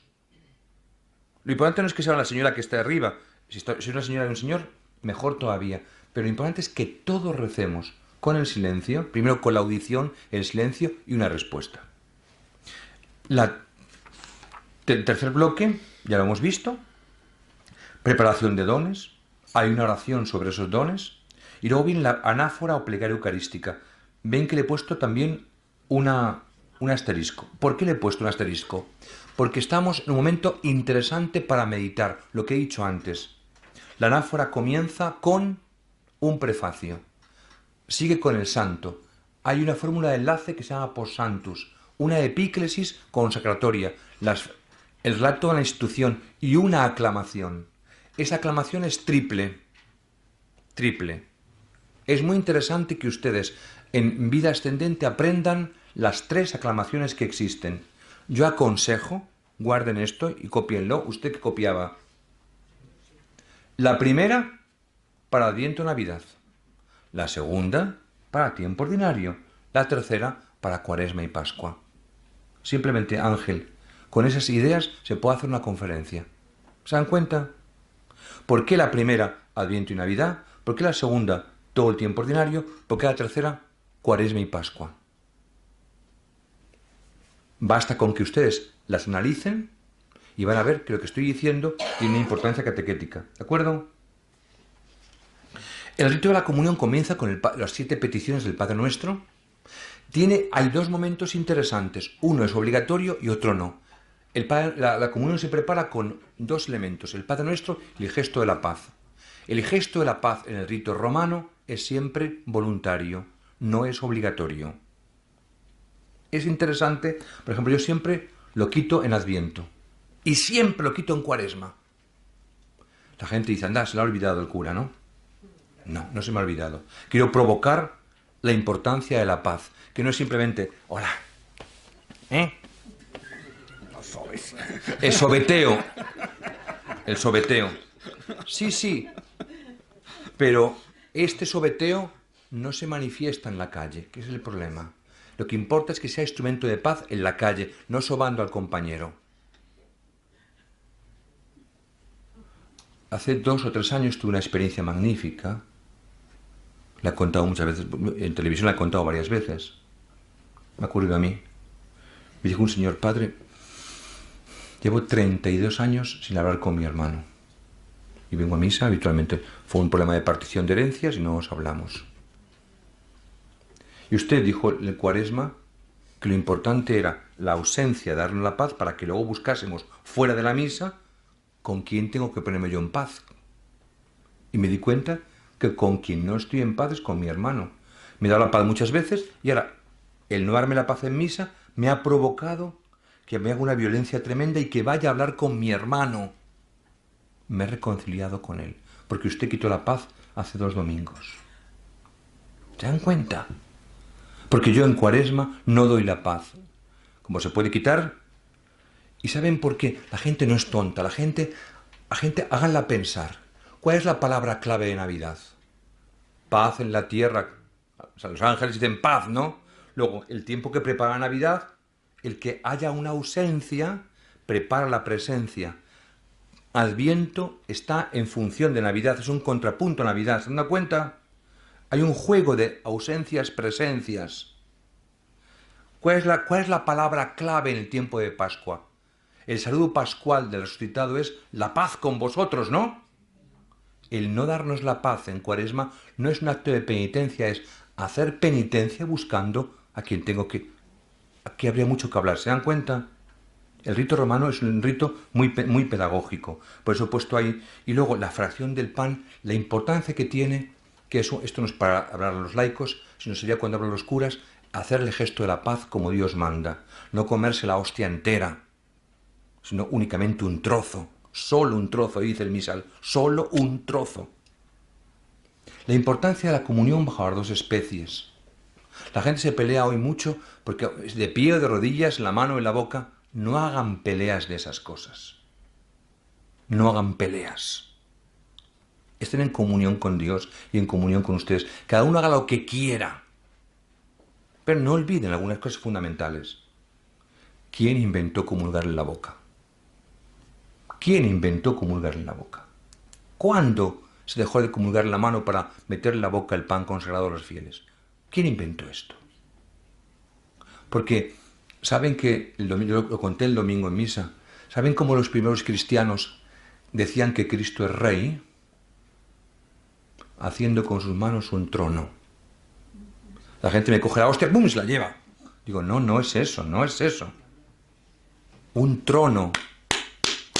Cristo es el Rey de Reyes. Un trono. Dice San Cirilo de Jerusalén, un trono. Hay que inclinarse siempre antes. No es obligatorio, pero yo lo animo. El misal lo aconseja. O sea, un gesto de veneración, que eso no es pan bendito. Tengo que dar una conferencia a profesores de universidad sobre el misal de Cisneros. Y en el misal de Cisneros está la bendición del pan. No es igual el pan bendito que el pan consagrado, ¿eh? O sea, a veces confundimos el pan eucarístico con pan bendito. Pero aprendamos a comulgar delante del presbítero, llevándonos o el presbítero o el diácono o la señora o el señor que sea ministro extraordinario de la comunión. Pero la comunión no es un gesto devocional, es la consecuencia de querer entrar en comunión con el sacrificio de Cristo. No hagan peleas con esto, porque esto se ha ideologizado. Hay gente que comulga la mano, comulga la boca y se enfrentan, ¿eh? No hagan peleas de esto, porque el que hace peleas de esto no ha entendido qué es la comunión. Yo tengo mis preferencias como sacerdote, pero la Iglesia dice que el fiel tiene razón. El fiel puede hacer lo que quiere y como quiera, ¿de acuerdo? El fiel es libre. Hay que enseñarle lo obligado, obligado, y lo libre, libre. Rito de conclusión, y yo voy acabando. Es lo más breve que existe. Avisos, recogimiento, envío al mundo. Es lo más simple y lo más complicado, porque lo complicado es rezar fuera del templo. O sea, hacer el sacrificio fuera del templo, crear un ambiente de comunidad, transformar el mundo. Ese Dios, ese reino que hemos ¿cómo se llama? Pedido, hacerlo presente. Esa sinfonía con el canto, hacerla presente. Y, si me permiten, unos minutos nada más, la última parte me parece muy importante. Mirad, ¿qué entiendo yo por oficios y ministerios? Ministerios son obispos, presbíteros y diáconos, ordenados, instituidos, acólitos y lectores, bendecidos, acólitos, lectores, salmistas y catequistas, y oficios, cualquier servicio, desde hacer fotocopias para los cantos, limpiar la iglesia, poner el altar, poner las flores, acoger la gente en la puerta. En Inglaterra, por ejemplo, en todas las parroquias hay alguien que te da los libros y hay otro que te acompaña al sitio. Se llaman hostiarios, de hostia sin H, ¿de acuerdo? Acomodadores o gente que te recibe. Oye, tú vas a un sitio, ¿de dónde viene? Where do you come from? Pues, ¿de dónde viene usted? ¿Cómo se llama? O sea, nosotros no tenemos esa costumbre y habría que intentar sentirte acogido. Es importante que el que va a hacer de acólito no haga de lector, sino que busquemos. Yo en cada misa busco un lector, un salmista, alguien que haga las preces y alguien que me lleve el pan y el vino o me lave las manos. O sea, que la gente vea que cuento con ella y que no son siempre la misma. Es el señor de misa de una, que es su misa, ¿no? Pues el señor de misa de una, su ministerio es buscar otros que lo hagan. O sea, potenciar los diversos servicios y ministerios, porque la celebración es de todos. Y todos sentimos, o sea, el que no pueda hacer una cosa, como he dicho antes, no la hará, pero el que pueda hacerla, la puede hacer y mejorar. Habría mucho más que decir, pero yo me callo para que descansemos y luego me pregunten. Muchísimas gracias. Mientras os vais pensando las cosas que le queréis preguntar a don Manuel, yo voy a abrir un melón. Voy a hacer una consulta, no sé si capciosa, dependiendo de los ámbitos eclesiales en los que nos movemos. Has hablado mucho de oficios y ministerios, pero no has nombrado, o por lo menos si yo no me he distraído, no tengo conciencia de ello, el ministerio del monitor. Háblanos un poquito de las municiones y de las municiones. La ordenación general del misal romano la llama didascalías. Municiones se dice en griego didascalías. Dicen que deben ser las necesarias, siempre han de ser breves y han de ser siempre que no desvelen. ¿Qué significa esto? No hay nada más tonto que una munición diga. En la segunda lectura, el apóstol San Pablo va a decir a los corintios, o sea, una memez, todo el mundo sabe que es la segunda lectura, va a oír que es de San Pablo y es a los corintios. O sea, entonces, lo que no podemos hacer una munición así. Ese tipo de municiones sobran, porque la gente no es tonta, ni es como tampoco se dice segunda lectura. Ya por el orden saben que son dos. O sea, una munición tiene que, si hay un trozo que es difícil, o por ejemplo, vamos a suponer, yo esa semana, la semana pasada, he dicho, antes de la primera lectura, dense cuenta de qué libro vamos a leer la lectura de esta semana. Dense cuenta, porque este libro caracteriza casi el final del año litúrgico. Casi el final. Claro, es importante tener... No le dije que era los Macabeos, pero cuando iba predicando, o cuando el lunes comenzó el libro de Daniel, les hice una brevísima introducción. ¿Quién escribe el libro de Daniel? ¿Para qué se escribe el libro de Daniel? ¿Qué peculiaridades tiene? Es interesante que nos demos cuenta de que una munición es... A veces hay municiones que son necesarias y a veces que no son necesarias. Algunas son obligadas del cura. Obligadas del cura. Por ejemplo, el cura tiene munición obligada la noche de Pascua. Se llaman municiones mistagógicas. Como también mistagógico es esta munición. Este es el Cordero de Dios. O también una munición mistagógica es aclamada el misterio de la redención, ¿no?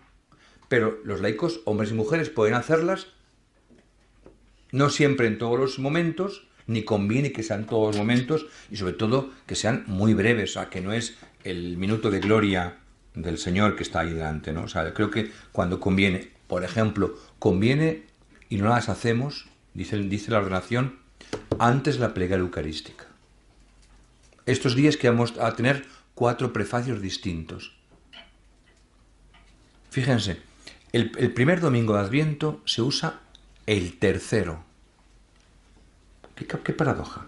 El primer domingo de Adviento se aconseja usar el tercero. No voy a decirles por qué. Recen el tercero.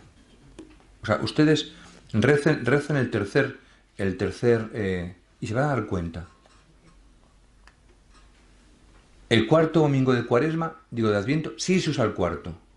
¿Y por qué? Porque habla de la Virgen. De la Virgen no podemos hablar el tercer domingo. Porque el cuarto domingo es el domingo mariano. Con que digan esto a munición, ya sobra para siempre. El cuarto domingo de Adviento es el domingo mariano, el único domingo mariano del año. Punto. O sea, hay una dinámica que cuando celebras, en cuanto la sabes, te ayuda a celebrar más, ¿no? Eso es lo que diría, ¿no?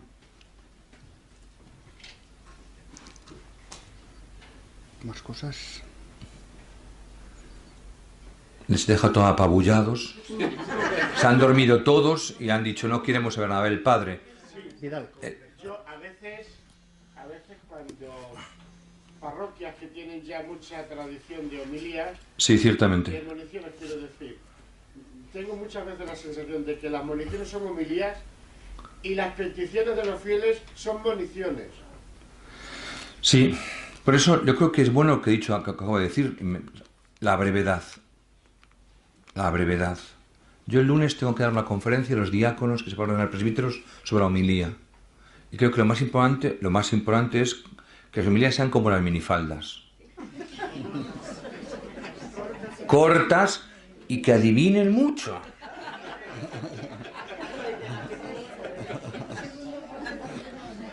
Que animen a... Es verdad. O sea, una homilía no es una clase de teología. Habrá elementos teológicos, evidentemente. Pero puedo... Y el lenguaje, o sea, el lenguaje de una clase mía no es el lenguaje de mi madre. Ahora bien, yo tengo que, con el tiempo que mi madre, que tiene 87 años, vaya creciendo. Y diga, hijo, he aprendido esto nuevo. A la gente le encanta decir, no he perdido esta hora. He aprendido algo nuevo, me ha ayudado algo nuevo. Claro, yo no voy a decir, porque el aoristo segundo del verbo kaleo es una perogrullada y una pedantería decir una homilía. El aoristo segundo del verbo kaleo. La gente no sabe lo que es aoristo, ni segundo, ni que el verbo kaleo existe, ¿no? Pero yo le digo a la gente que iglesia, significa un grupo convocado por Dios, es lo que les he dicho, el aoristo segundo del verbo kaleo. O sea, que iglesia no es un grupo sin más, un grupo llamado por Dios. Que no estás aquí porque quieres, no, porque alguien te ha llamado y tú has respondido, ¿no? Entonces, y las preces, cuanto más variadas sean, mejor. Cuanto más breves sean, mejor. Pero no son, si a Dios no hay que enseñarle nada, es simplemente recordar la comunidad porque lo que tenemos que rezar. Estos días hay que rezar porque el Papa está en Bangladesh, un viaje difícil. Y hay que orar por el obispo de Roma. La Iglesia ora por Pedro. ¿Qué diócesis de España no tiene problemas con el agua? Hay que pedir por el agua. O sea, no hay que pedir, no hay que hacer muchos misterios, no. Señor, concédenos el agua. Y este San Isidro bendito, ¿no? Y bueno, pues hay parados, hay enfermos. A ver, ¿y el presidente? ¿Dónde está el presidente de...? Sí, Guillermo, ¿dónde está? Pues hemos pedido por Guillermo. Pues, señor, por los enfermos. Yo, en la misa de la televisión, pido mucho por la gente que atiende a los enfermos. Y recibo cartas, es impresionante. Estuve 8 años celebrando una misa dominical en la COPE y me escribieron muchísimas cartas, pero sobre todo gente que cuida a los enfermos, que no puede ir a misa, ¿eh? Y que a la gente que le digas, su misa es la cabecera del enfermo, ¿eh? Y la gente agradece que digas eso. Entonces, a veces no hay que decir muchas palabras, sino la palabra justa y oportuna, que llegue al corazón de la gente, ¿no? Usted sí. Canarias ataca de nuevo. Tenerife. Bueno, Canarias, todas las islas. Nosotros no diferenciamos entre una isla y otra. Mi hermana está de profesora ahora en Gran Canaria y dice, hijo, esos son 2 mundos diferentes, ¿eh? Por eso yo siempre digo Tenerife. Bueno, tengo que ir a Tenerife ahora, tengo que ir. ¿Sí? En febrero tengo que ir, o sea que nos veré. Supongo que será en el seminario, porque es una charla para el clero. Para el clero. No, pero la gente son abiertas, ¿sí? Pero bueno, lo puedo ir a saludar. Muy bien. A nadie le amarga un dulce. Bueno, mira, vamos a ver cómo lo explico porque esto es tremendamente grande lo que me pasó y no lo he comentado con ningún sacerdote. Con mi gente de grupo sí, de vida ascendente, pero no me he atrevido a comentarlo con ningún sacerdote. Y fue lo siguiente, tuve que ir a una misa de duelo y entonces yo no me suelo arrodillar, me pongo de pie, me inclino cuando el sacerdote está llegando a mí, pongo las manos así, como antes te decía, y comulgo. Pero cuando me tocaba a mí, el sacerdote se quedó frente a mí, yo frente a él, pero él no me daba la comunión. Entonces fue un momento, unos segundos tan desagradables, porque yo no me arrodillaba y él no me la daba. Y me la quería dar en la boca, no en la mano. Entonces, pero yo no cedí. Yo no sé si... yo no sé O sea, esta es sota, caballo y rey, o sea que de verdad, no es sé. como una numantina, aunque esté en Canarias. Porque no me ha pasado nunca esto. Entonces digo, pero ¿y ahora qué hago? ¿Por qué tengo yo...? Pero todo fue en décimas de segundo. Donde yo me quedé, puse mi mano, bajé la cabeza, él me miraba, yo no lo miraba a él porque yo miraba mi mano que me la pusiese aquí para comulgar, hasta que terminó por ponerla, pero me mantuvo ahí lo que él quiso. O sea que fue como una no sé lucha de quién- titanes. No sé quién de los dos. No, pero yo me refiero a lo que he dicho antes, que sepamos que según la legislación de la Iglesia, que es la que... Porque mira, en la Iglesia no vale tanto, la liturgia no es lo que yo opino, lo que a mí me gusta, lo que a él le conviene. En la Iglesia lo que rige es una cosa objetiva. El marco objetivo de la celebración, no olvidéis este detalle, el marco objetivo es el libro litúrgico. Entonces lo que dice el libro es lo que tenemos que hacer, sacerdotes y fieles. Fuera de la celebración, en lo religioso, fíjate que antes he distinguido entre canto litúrgico, canto religioso, canto con mensaje. ¿Os habéis dado cuenta? Esa distinción vale para todo, ¿eh? En la celebración también hay que hacer mucho, pues, un acto de humildad. Yo en la celebración soy actor, no autor. Yo actúo, no creo. En una celebración no litúrgica que tengo que preparar una vigilia o una oración participativa, pues podemos hacer lo que queramos, pero en misa es lo que es. Y eso evita problemas. Si los laicos tienen que, ¿cómo se llama?, hacer una cosa, tienen que hacerla. Si los curas tienen que hacer una cosa, tienen que hacerla. Porque es la manera de dialogar unos y otros. Y para hacer que la celebración sea lo que hay que hacer. Lo que se llama la comunión, tanto en las posturas como en la modalidad, el que elige es el fiel, no el ministro. ¿De acuerdo? Yo es que me sentí mal porque digo... Dios mío, Pero tampoco, yo que- le decía antes, no demos tampoco problema a lo que no hagamos problema de lo que no tienen. ¿De acuerdo? Gracias. No, usted primero y luego usted. Sí, yo quería preguntar, ¿hay alguna publicación donde estén diferenciar los cantos litúrgicos de los rituales de los otros? Vamos a ver, no, en España no hay nada. En principio, los cantos rituales, perdón, los cantos litúrgicos, teóricamente, son los que están en la propia celebración. Por ejemplo, ¿cómo comienza el Adviento? ¿Con qué canto comienza el Adviento? Pues si lo preguntéis a los curas, no lo sabrán. Es que ese es el problema. Pero basta abrir el misal porque las misas se llaman según las dos palabras del canto de entrada. El Adviento, el nuevo año litúrgico, comienza con esas palabras. A ti, Señor, levanto mi alma.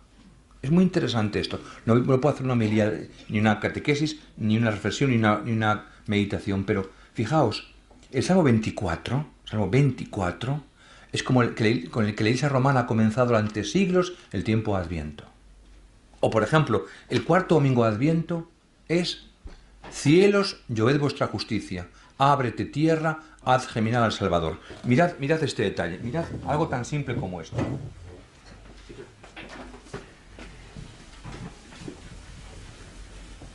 El cuarto domingo de Adviento es el domingo mariano, ¿no? Cielos, lloved al justo. Fijaos, cielos, la manera de hablar del Padre. La lluvia, rore, del Espíritu. Y lo justo es Jesucristo. Fíjate algo tan simple como esto. Algo, lo que se aprende con un canto, ¿eh? O sea, ese canto hay que aprender en la catequesis.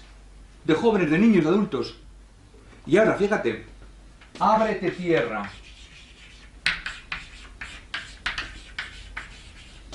¿La tierra quién es? La Virgen María. Cada vez que en los salmos se habla de la tierra ha dado su fruto, la tierra es María. Y uno, por ejemplo, una buena homilía de Adviento, el día 8 de diciembre es ¿por qué María es inmaculada? Se explica con la palabra tierra únicamente. Cuando uno sabe bien teología, celebra bien.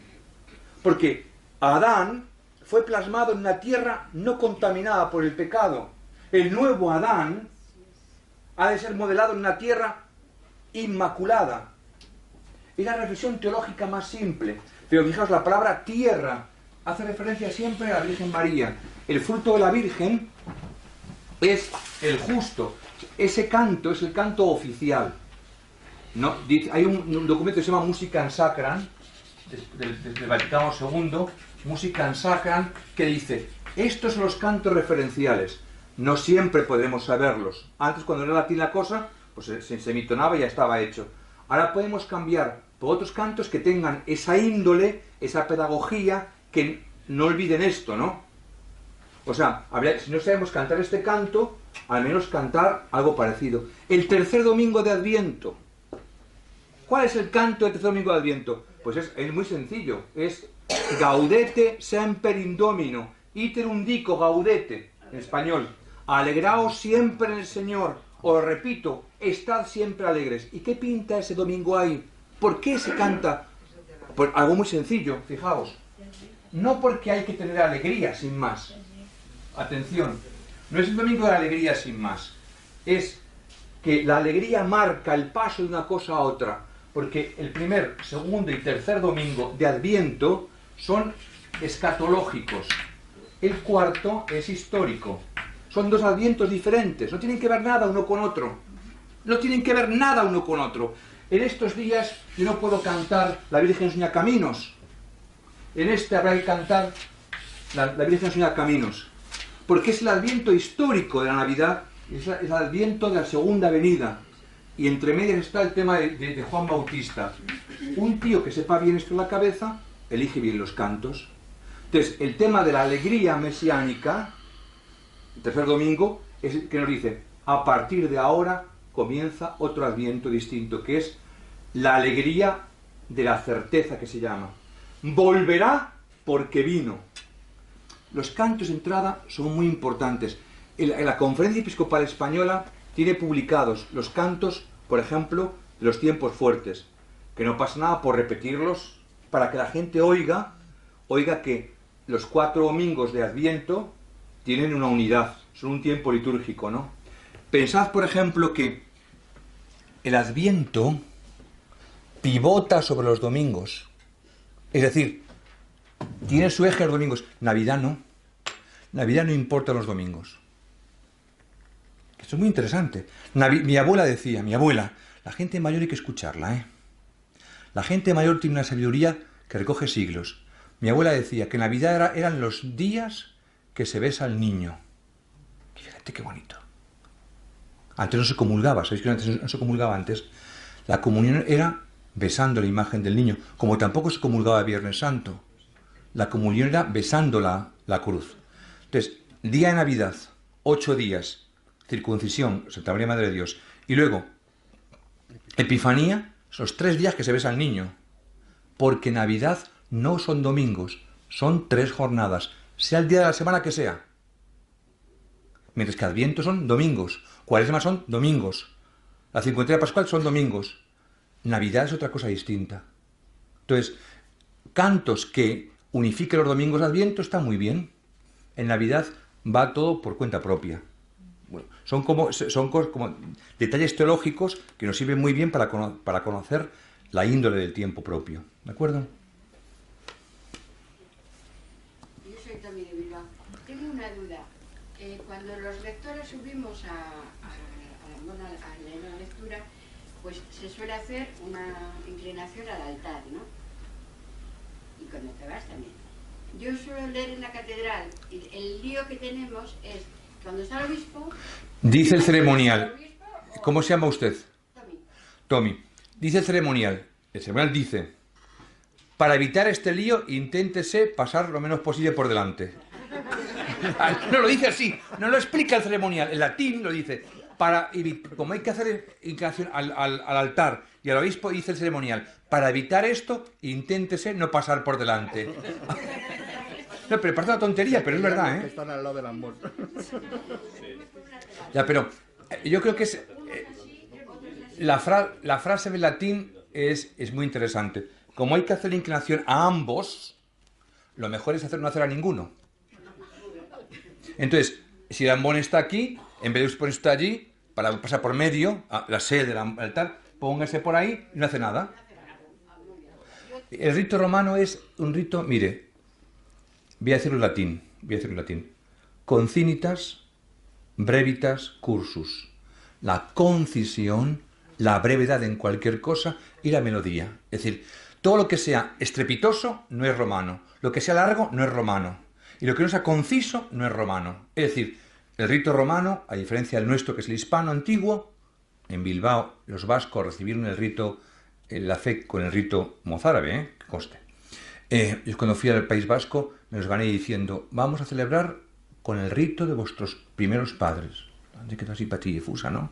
Porque el rito mozárabe es muy largo, hermana, muy largo. Entonces hay que a la gente que un poco hay que animarla, ¿no? Yo siempre me gano a las mujeres lo primero. Y si te ganas a las mujeres te has ganado todo. Porque en nuestro país, por el rito mozárabe, las mujeres conservan su apellido. Te lo pasa en ningún lugar del mundo, más que en España, ¿eh?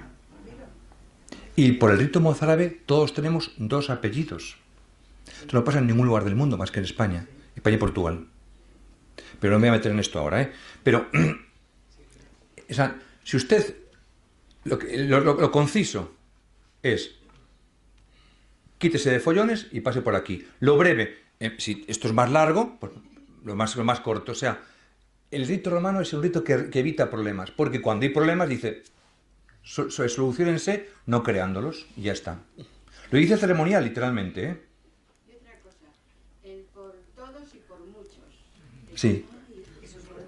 Muchas personas alrededor me preguntan, muchos, y dejamos aparte algunos.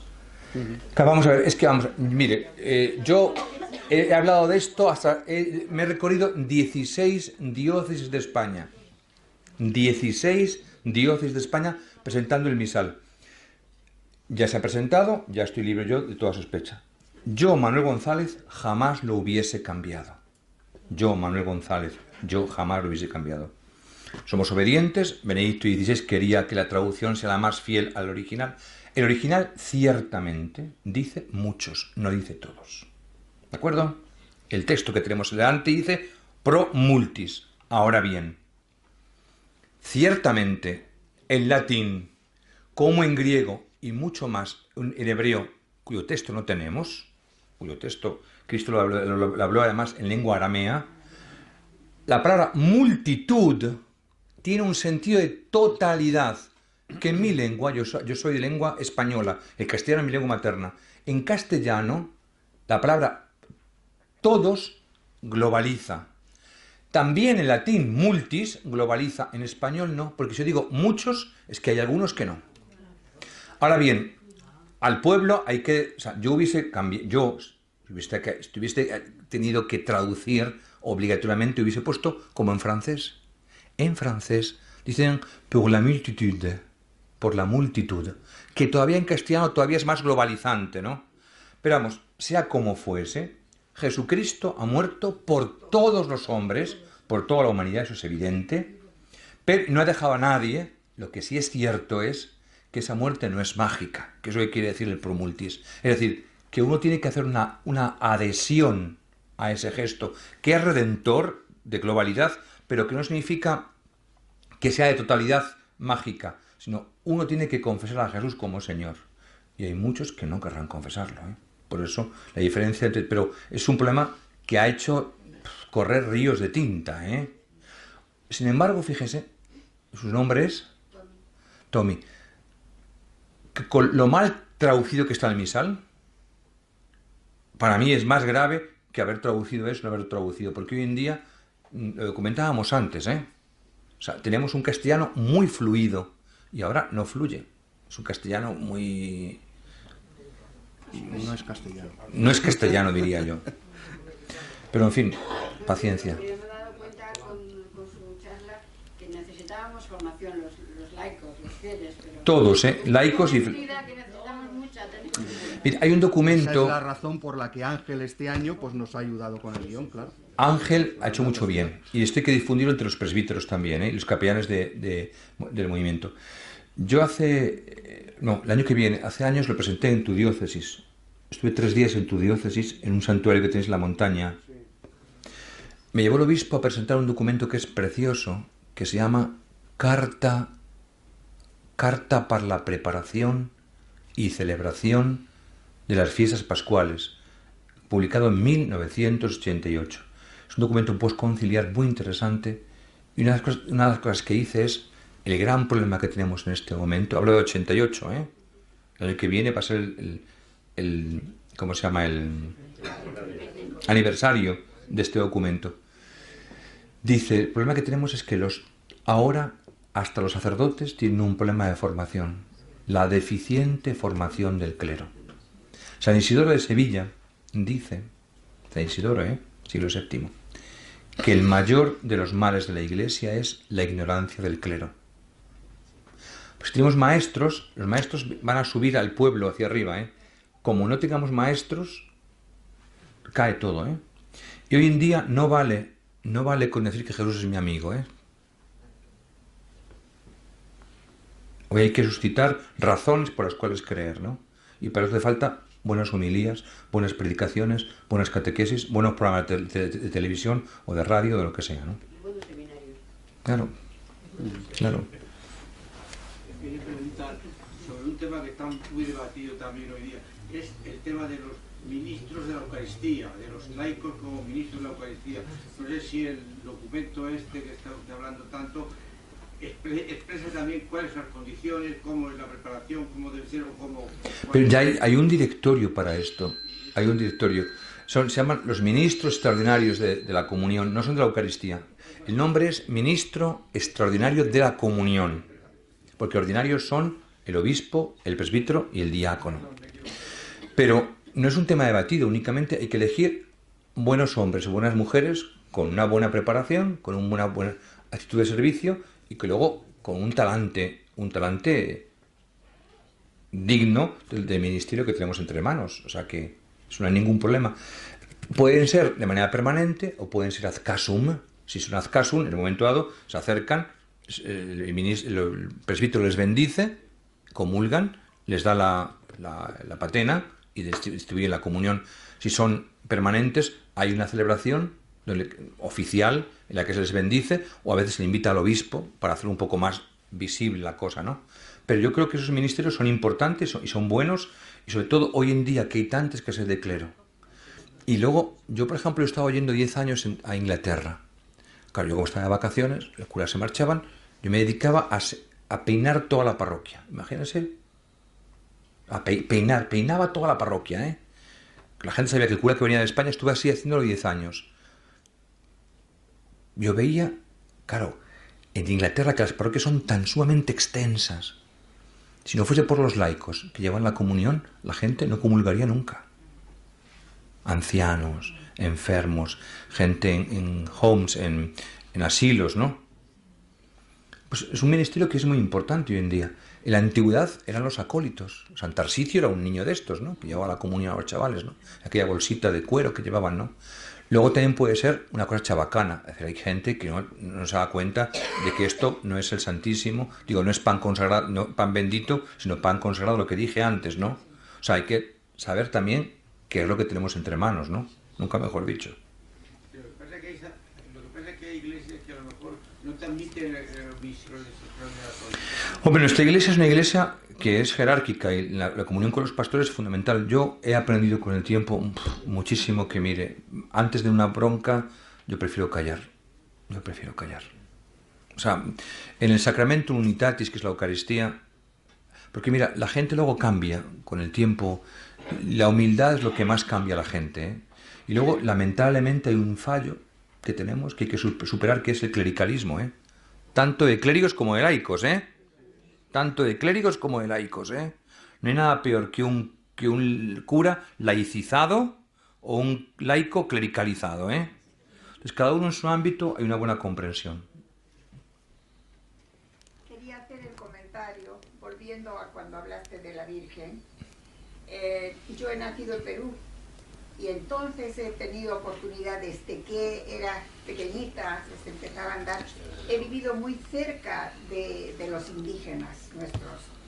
Entonces he observado en ellos el respeto y la veneración tan grande hacia la Virgen y luego hacia la tierra madre, la Mama Pacha, lo que tú nos has explicado ahí. Y lo maravilloso es que he presenciado en muchas oportunidades, desde niña hasta adulta, ceremonias que se hacían antes de roturar la tierra para sembrar, unas ceremonias maravillosas, colocando unos papeles donde se ponían ofrendas encima hacia la Madre Tierra. Pero toda esta ceremonia iba intercalada con palabras de agradecimiento hacia la Virgen María. Entonces, ha sido una cosa tan maravillosa para mí. Yo pienso que una de las formas en que he amado a la Virgen desde pequeñita ha sido a través de mis indios, y viendo cómo la amaban ellos y cómo la llamaban como la Madre Tierra, la única. ¿Usted cómo se llama? Marita. Soy, Marita, ¿de qué diócesis es? Soy de Madrid, de la Iglesia del Perpetuo Socorro, de la Vicaría Séptima. Marita, yo con los indios del Perú no voy a hablar, porque no voy a contarlo ahora. Vale. Pero tengo una anécdota cuando yo estuve en una experiencia misionera en Perú, fui con mi hermana en un grupo muy interesante. Yo tengo una experiencia de los indios, pero indios, pero indios de verdad. Una experiencia que yo como sacerdote, entonces yo no había estudiado teología todavía, no había ido a Roma a doctorarme, aquellos indios del Perú, luego he estado este año, luego he estado varias veces, me han invitado, he estado en el Perú a la semana de teología, que era yo profesor toda la semana, y un par de veces he contado una anécdota que es larga, por eso no la cuento ahora, cómo yo he recibido una experiencia de los indios. Vinieron a mi casa a buscarme a las 3 de la mañana y yo me fié. Es una locura, porque era un extranjero. Y cuando estuve en el carro, llevan el carro a un coche, ¿no? El carro, dije, Dios mío, es de noche, era más de una hora y digo, me pueden raptar. Yo había cogido la capilla, el Santísimo, llevaba el Santísimo metido en el porque me ha dicho que es que estaba una mujer muriéndose. Y yo lo creí, ¿no? Y luego, a la hora de coche, 1 hora y media, dije, Dios mío, nadie va a saber. No había teléfonos móviles en aquel momento, ni nada. Yo había dejado a mi hermana durmiendo donde nosotros. Y yo llegué a un pueblo joven, una cosa que era lo más perdido del mundo, lo más... Y yo vi a una mujer, una india, como Dios manda, pelo blanco, precioso, unas trenzas, agonizando en un catre en el suelo. Me quedé de piedra. No hablaba español. Únicamente quechua. Pero entonces, no habían visto a un sacerdote hacía décadas, ¿eh? Habían venido del Titicaca, habían bajado de Titicaca, y aquella mujer quería recibir el aceite. Fíjate cómo el aceite. Santo óleo, vamos, sería. Yo no tenía el óleo. Y les pedí aceite. Me dijeron, somos pobres, no cocinamos con aceite. Se me cayó el alma a los pies. No tenían aceite. Les dije, vamos a buscar a vecinos. Entonces, en un tapón de coñac, me trajeron un poco de aceite. Como buenamente pude, en el ritual bendije aquel aceite, que finalmente se puede hacer, el aceite de girasol. Ungí a aquella mujer. Pero antes de dar la comunión, que es el viático, le pregunté el credo.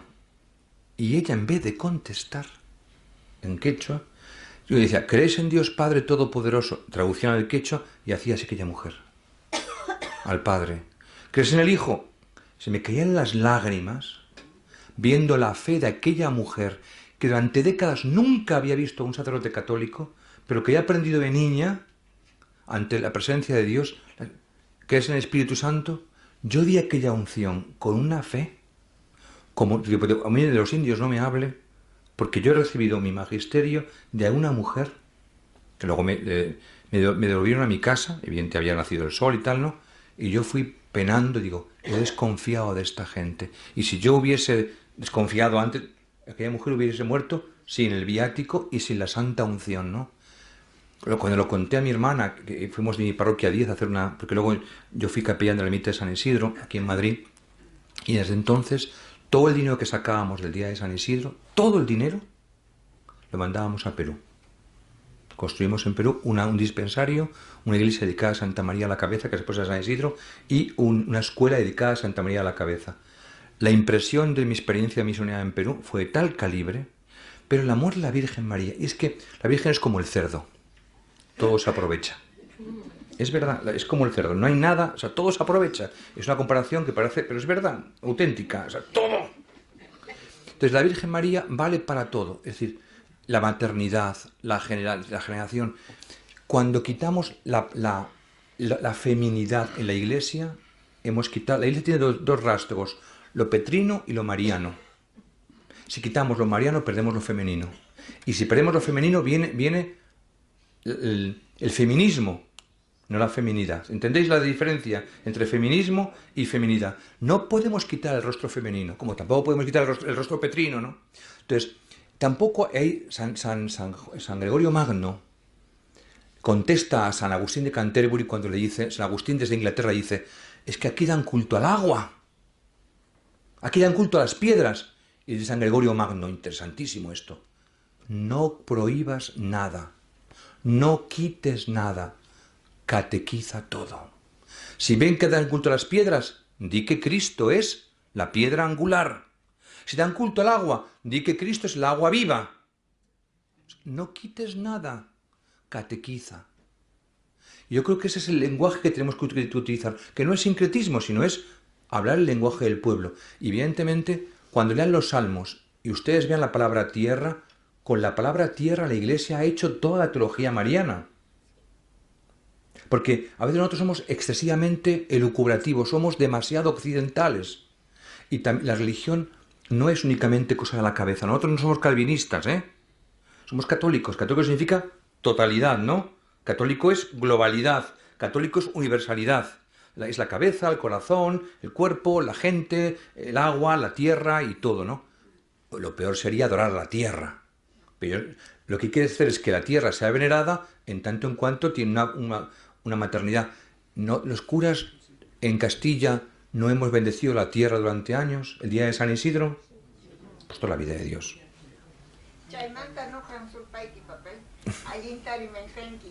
Yo no hablo quechua, lamentablemente.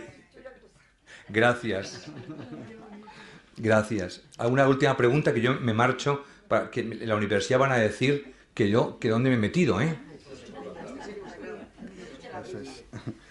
Los indios de vida ascendente te han secuestrado. Sí, sí. Bueno, pues les agradezco muchísimo que me hayan invitado por esta velada tan hermosa que he tenido con ustedes. Les digo, les voy a pedir una cosa. Sigan ascendiendo. Pero asciendan no solos. Inviten a más gente. Yo hace 2 semanas en la Basílica de la Concepción di el anuncio de que comenzaba el grupo de vida ascendente. Le dije, mira, hay mucha gente que está sola. En la iglesia no hay francotiradores.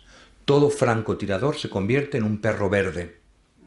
Y la única manera de no ser perros azules es estar juntos. O sea, es difícil estar juntos, pero lo que aprendemos en la Eucaristía, aunque celebre un cura con una señora que viene a misa, ya es la Eucaristía de toda la Iglesia, ¿eh? Pues la comunidad. Entonces, animen a la gente a que se asocie. Me decía antes el presidente que son ustedes en España unos 25.000. Ojalá lleguemos a 50.000 el año que viene. No, pero no pongan fronteras, hombre. Es como, acabo con esto. Vidal, ¿has hecho ya rogativas? Yo el otro día me invitaron a un pueblo a predicar una rogativa y dije, no voy a predicar. Porque ninguno había ido con paraguas. No tenían fe, o sea, yo iba con mi paraguas pequeñito, aposta, saqué el paraguas, digo, mire, es que vengo a pedir, no tengo paraguas. La gente se reía y luego comenzó la charla. Digo, pero es que lo primero que tenemos que hacer es tener fe. O sea, que es difícil, pero ahí estamos. Muchísimas gracias.